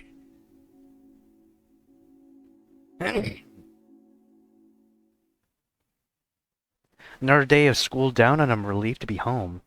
Traffic had been the usual pain in the ass, which assured me I couldn't even relax on the drive home. Nevertheless, I'm back and eager to sink my teeth into one of Olivia's sandwiches. Enko! As soon as I hear her voice, I know something is wrong. There's no mistaking that pitch. She's in distress far more than, from something slightly inconvenient, like needing something from the store or a roll of toilet paper. No, it's emotional turmoil I hear. Oh God, Olivia, what's wrong? She crawls out of her bedroom on her hands and knees. It wasn't a sight I was accustomed to. Usually she walked around on her apartment on her knees. And sometimes she would crawl if she was feeling particularly playful that day and was trying to sneak up on me like a carpet predator.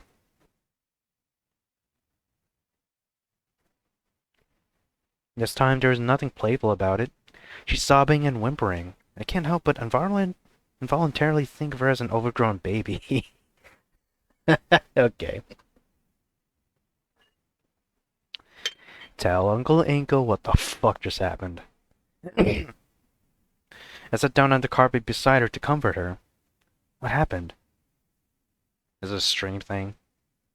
She buries her face in my chest and whimpers, clutching me fiercely. It's minutes before she can muster the will to tell me what happened. My live stream. I close my eyes and gulp. I'd always worried if or when something like this would happen, and I can already guess what. Some troll or trolls got to her, and she had a meltdown live. It was something you heard about sometimes. But when it happened to other people, what else could you do but shrug your shoulders? It happened to Olivia now, and I can imagine it having happened similarly to when me and her clique would pick on her. Only how did you stand up for someone when it was faceless usernames laughing? What happened? She sniffed and gulped back tears and mucus. Just some assholes in the chat wouldn't stop.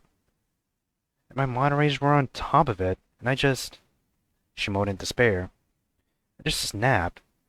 It was like everything that's been stressing me out crashed on me at once. I inhale, feeling her own despair course through me.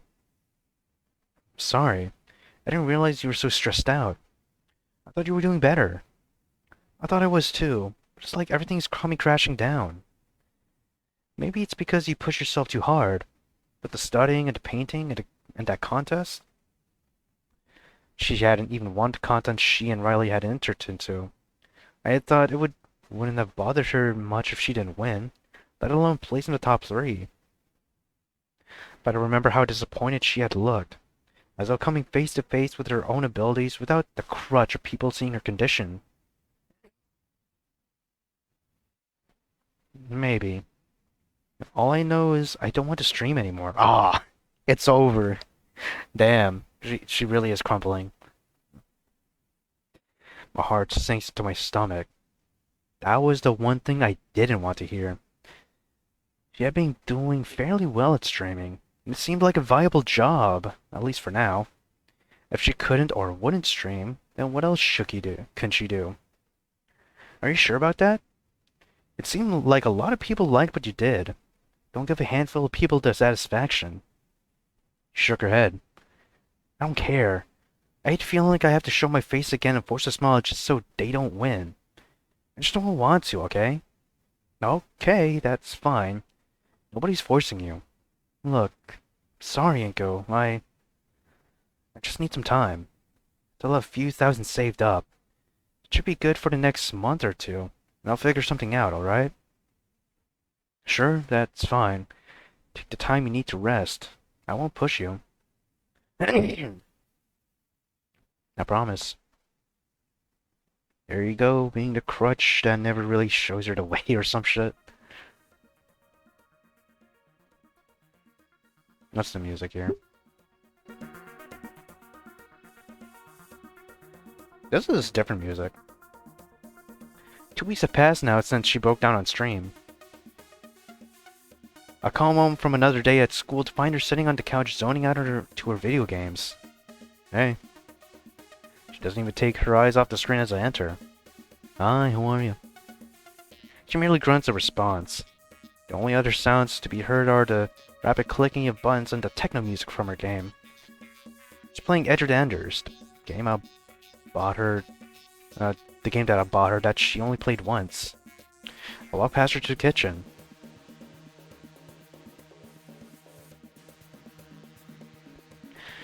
She didn't even bother making either of us sandwiches these days, so I took the liberty of making one for the both of us to share.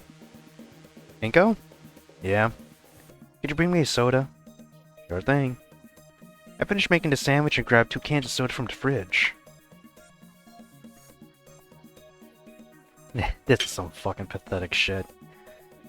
I sit down beside her and put the plate and soda on the coffee table. I see you're playing that game again. Mm-hmm.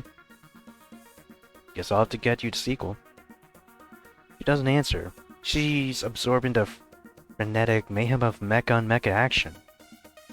Yeah, she's back in her shell, dude. She is so back in her shell. Like I had told her, I wasn't pushing her to get a job or do something productive. Though occasionally I would search online for jobs she could do. Possibly something working at a call center. Something for someone with a GED and a disability. Turned out it was harder than I even thought.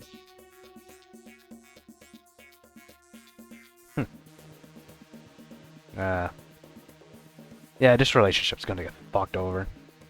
Olivia had just been the penultimate boss of the game, who's now giving her a tragic backstory as she fell into the maelstrom of Jupiter's magnetic field. The hero wanted to save her, but was tragically unable. What does that remind you of now? No, Olivia was fighting the final boss, though from what I remembered, it was a scripted battle the player was meant to lose.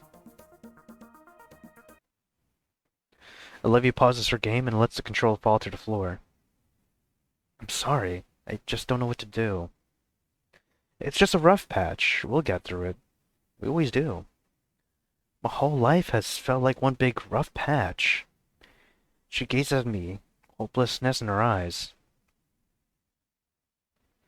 Falling forward onto my chest, she cries again, just like she had weeks prior.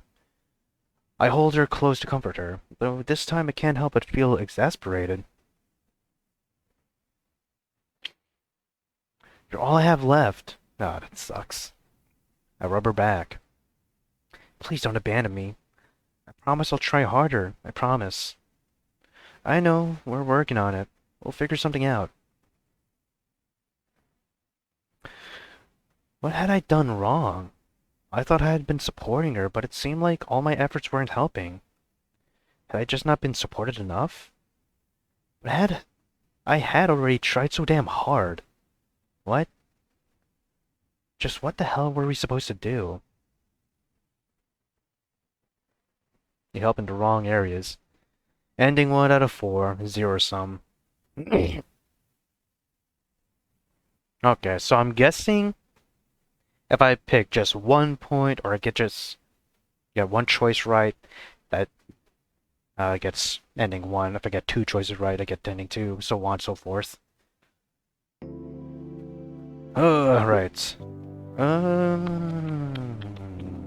Let's go get ending 3 real quick. I think it's here, right? Alright, so let's comfort her.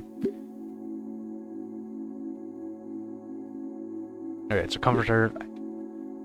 But I have forgiven it. It doesn't matter to me anymore. What Trish did, she did out of malice. Okay. Wait, actually. There you go. But I have forgiven it. It doesn't matter to me anymore. What Trish did, she did out of malice. You just wanted to show who you are. Who you were. You wanted to be able to define yourself. To know that you could be somebody. Compared to that, what does one little mistake matter? It's not worth beating yourself up over. Told you then that I would be your friend, and I'll always be your friend. That hasn't changed, and it won't change. I gaze into her eyes, which continue to fill with tears. Olivia, I love you.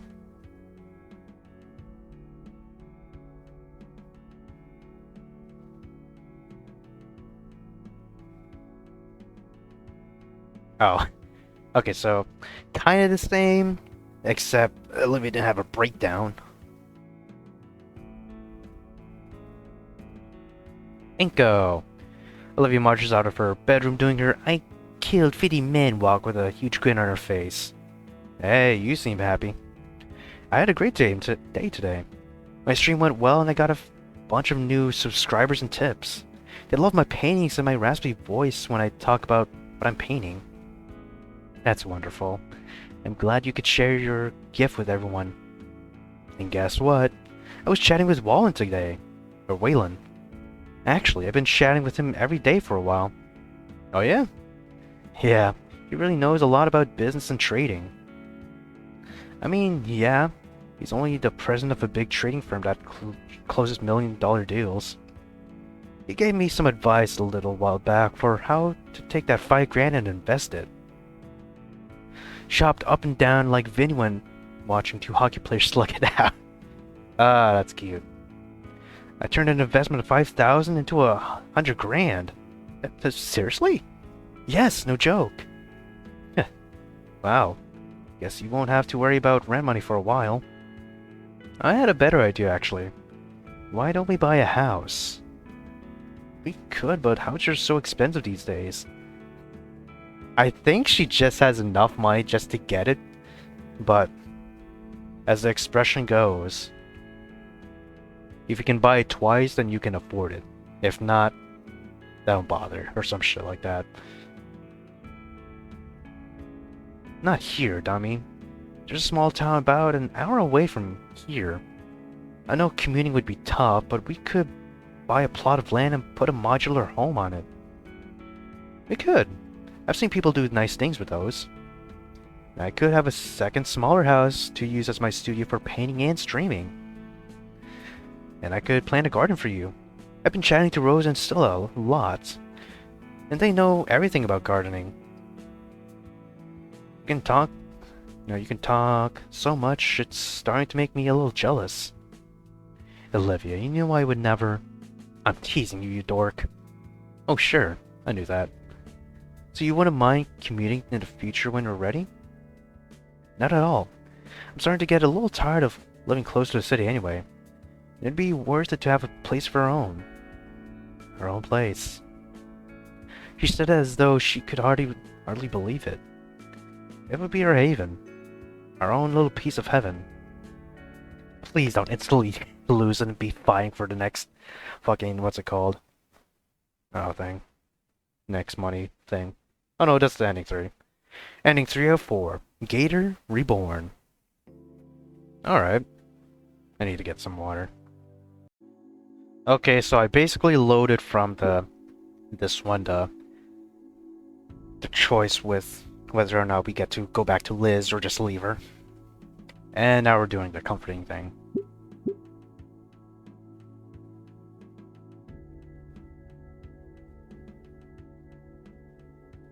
Wait, this is ending 3. Huh.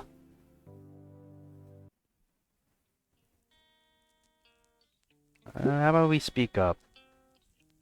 How could I be so stupid not to notice? Olivia doesn't actually want to sell her painting, and yet this guy, who was practically made of money, was pushing her into a corner. This was her final goodbye to Anakin. It was priceless. I don't wanna... Ah, fuck. I don't wanna talk about this shit. Yeah, look at Liz.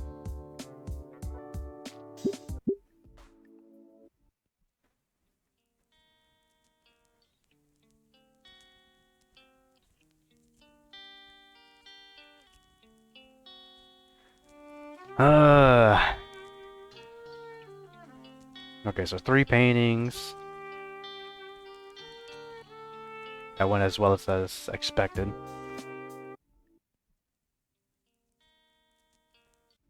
Alright, she's feeling fine.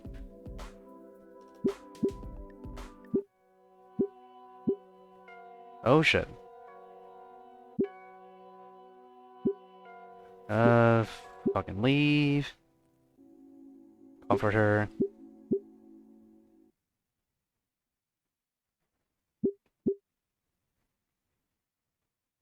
Aw, damn. Ending 1. How the fuck does 1 get to ending 2, though? Come on. Alright, I'm just posting, making this clip out of the sake of posterity.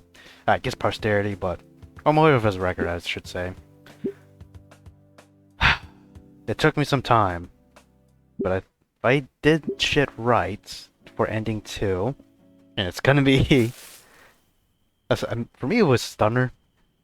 But if you think about it, more than likely it's not a Stunner. But yeah, this doesn't matter. The first important choice, which I'm pretty sure is important, or first choice that is important, I didn't engage Ben. That's one. But here, I urged on Olivia.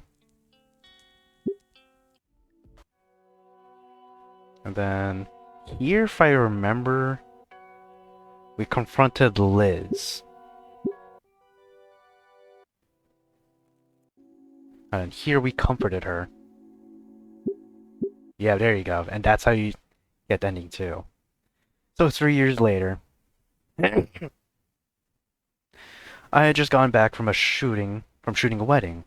It was the most fun I had taking photos since that wedding I shot with Ben for Anakin in high school. Yeah, there you go. I mean, it's ending too. I'm shocked, but at the same time, I shouldn't be shocked. It's fucking ending too. I'm careful to keep quiet as I enter. Olivia was usually streaming at this time, and I didn't want to disturb her. She could get very grouchy if I made too much noise.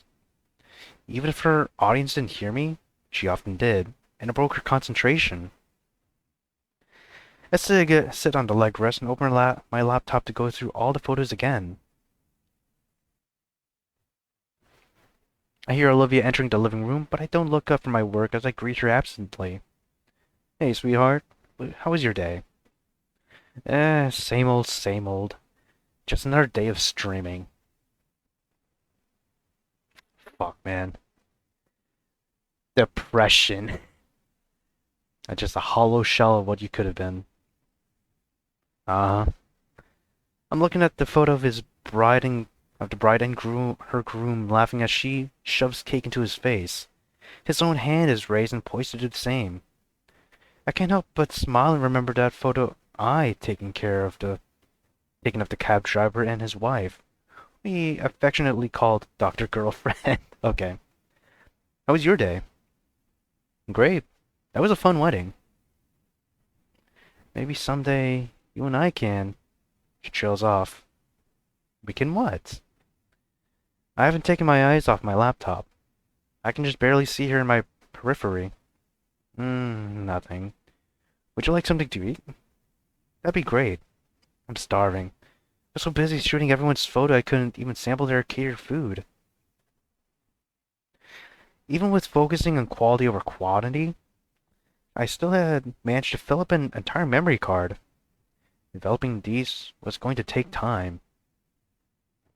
My girlfriend returns with a sandwich and a can of soda. Thanks. I munch on my sandwich with one hand while scrolling through the pictures with the other. I'm tapping my toes to a song I'd heard on the radio on the drive back. What is it? Say the song. And go. Would you mind taking that painting off the wall? It takes a moment for me to register what she's talking about. She's looking at the painting of the fountain. Ah. Damn. Incredulously, I ask through a mouthful of sandwich. Because I'm tired of looking at it. I carefully chew the rest of my mouthful and swallow, mindful of not wanting to choke in surprise. But you painted that for Anakin. And I wish he was here now so he could take a fucking axe to it like he did those other shitty paintings I made.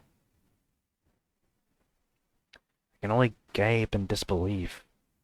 Who was this woman to say such an awful thing, and what had she done to my Gator girl? Olivia, how could you say that? Oh, why didn't you let me sell it to that man? The man? What? McDuff. Wait, hold on. We did sell it though. We did sell it for like 1K. McDuff? Yes. Why didn't you let me sell it? What are you talking about? It was your decision. No. No, I actually wanted to sell it. You had to speak up and decide for me. Wait, hold on. I'm guessing how this was supposed to turn out. I give her the advice. Well, without meddling with the other decisions, other choices I made in this game. I give her advice, but then I take back said advice. I think that's how I am supposed to do this. I don't fucking know. I like also that it switched from young, shouting, angry Olivia to adult shouting, angry Gator. You just had to speak up and decide for me. Well, I'm sorry, but you seemed very sure you didn't want to sell it. No, I mean...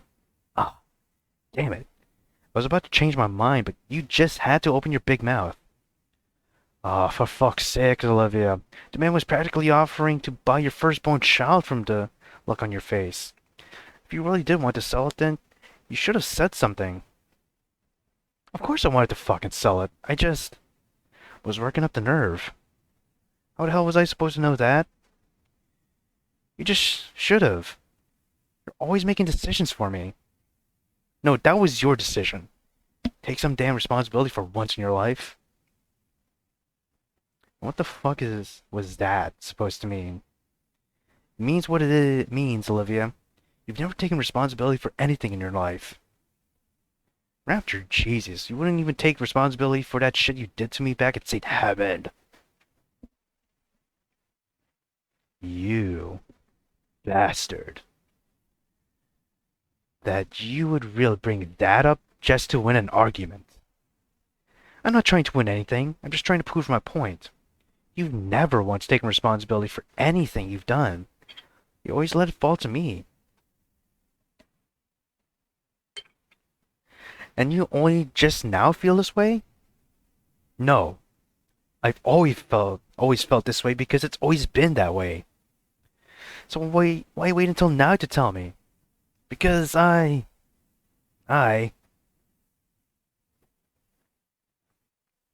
No. You don't need to say it.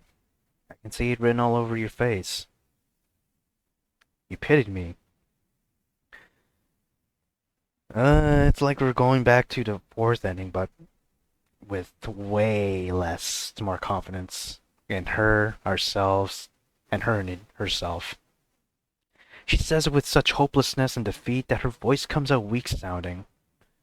I look down. At some point, I had bolted up and sent my laptop tumbling to the floor. It's currently displaying an image of the bride and groom sharing their vows. I sigh. Damn.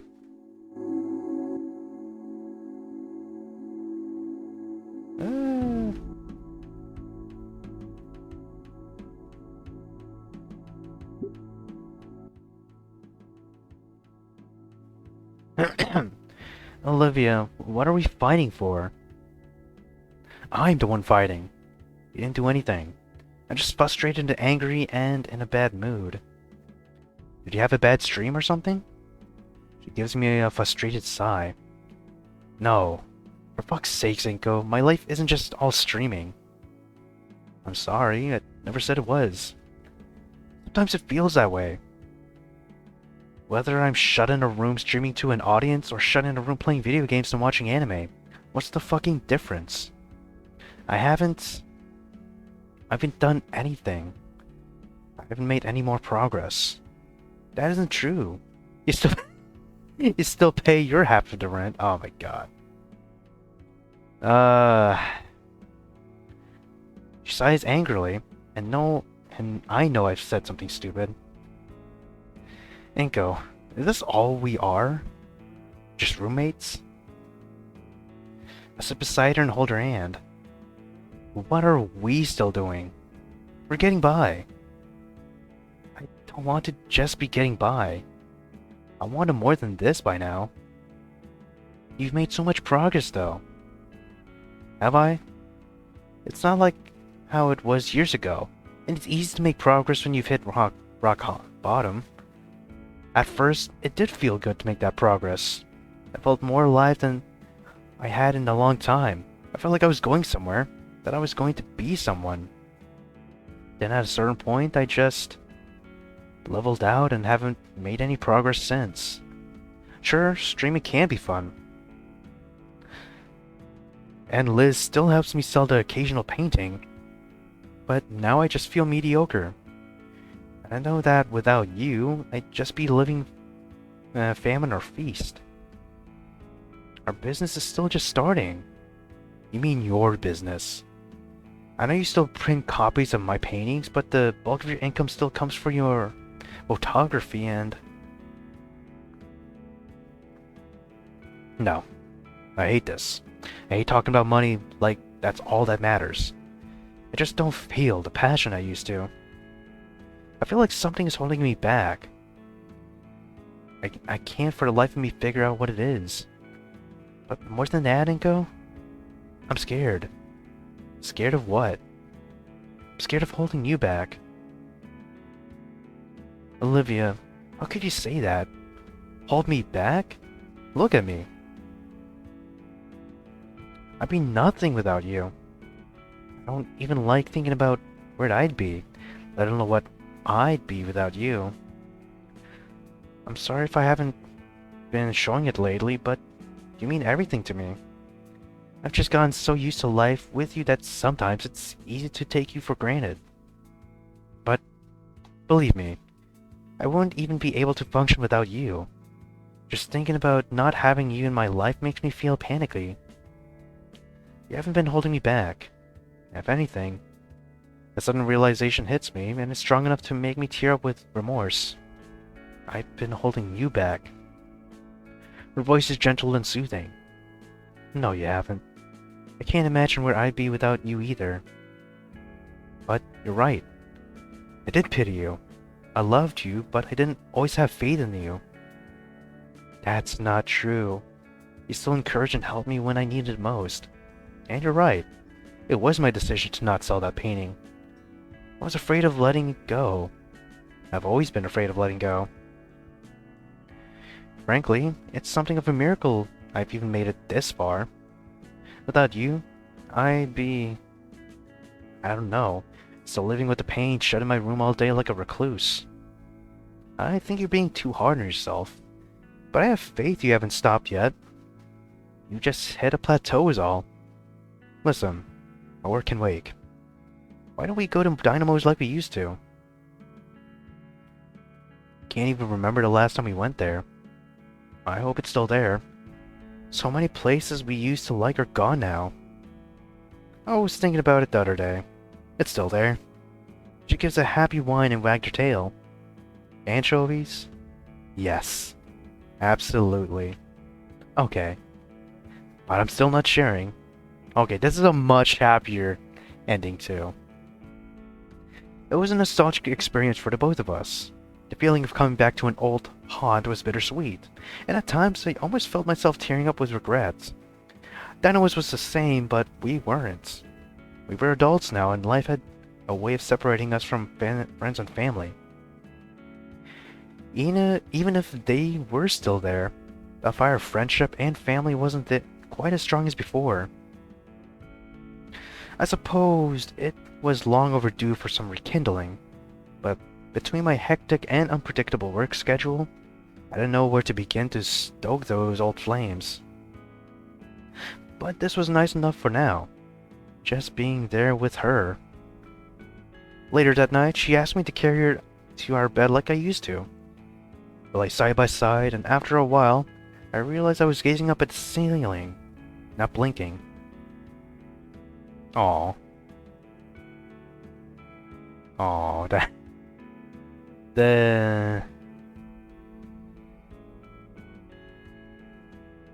Damn. Well, at least you had some fun, right? You rekindled some of your relationship, but... It does feel like it's dying off in certain places. The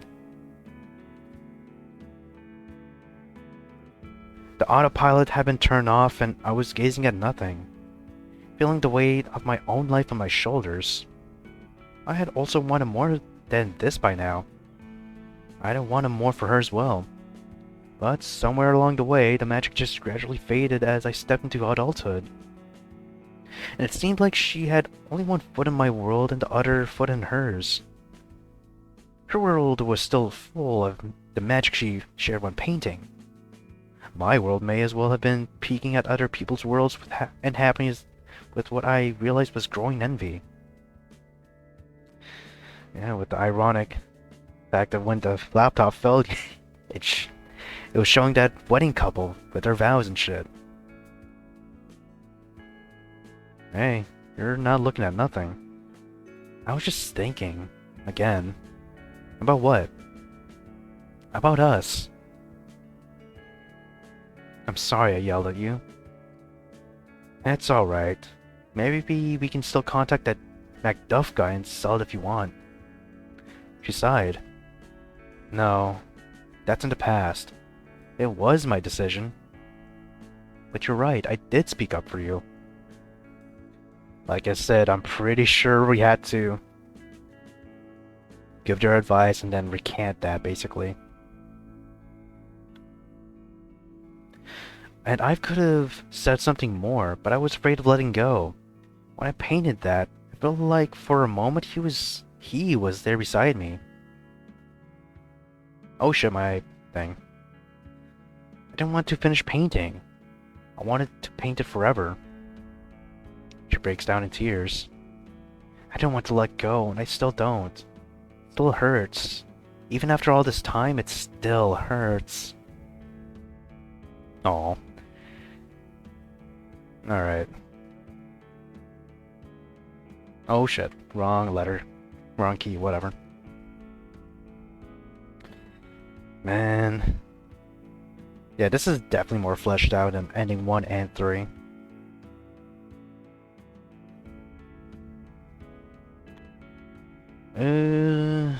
Right. Okay. Wait. There you go. I hold her close and she lets it all out. I miss Anakin too, though not as much as she. And when she cries like this, it makes me cry as well. It frightens me to see her hurt like this. She cries herself out and now she's snoring gently into me. But it's been a while before I follow her into a blissful slumber. Tomorrow was another day. And how would I share it with her? Would she continue to grow, or would I unintentionally stimulate her growth even more? Who fucking knows, dude? Ending 204, a life worth sharing. And with that, that is the mod. No, it's not spinning her wheels. Fuck. Oh my shit. No, get out of that.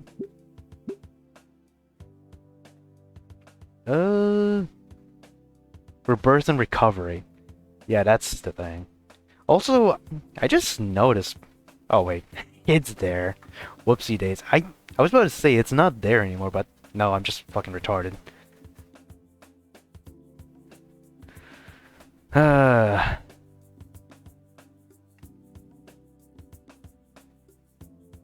Alright, right. Shit. That's Rebirth and Recovery. Pretty good mod. I absolutely did love the writing. I like the different endings. I did like that. I like the fact that you used... Oh, what's his name? Riley as a artist character too. And of course he had to do graffiti and shit. Anyways, this is version 1.2.1. Authors being Mr. Dude and Sebek Ferrara. Mr. Nice, or very nice. I think Mr. Dude made other. No, that's Son of Tiamat. I think Son of Tiamat actually commented on my video, but I think he said I was talking too much or some shit. I know Mr. Dude made other things, other mods. Definitely not that. Okay, this is a K mod on itself. Ah.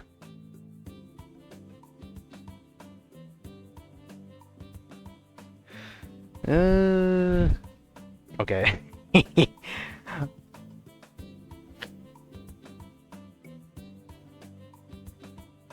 Really? Okay, Mr. I don't want to forget that Gator. That's also Mr. Dude. Okay, fuck. I was about to say, where the fuck was this other thing? Anyways, yeah. Pretty nice. Pretty epic. Pretty damn good content. Anyways, I'm fucking tired. Interestingly enough, it's not noon. Or it's not midnight, so... There you go. We're 2 minutes off of that. That being said, thank you all for watching. Leave a like for this episode, and I shall see you, yes you, in another episode. If you're watching next channel, man. Peace out.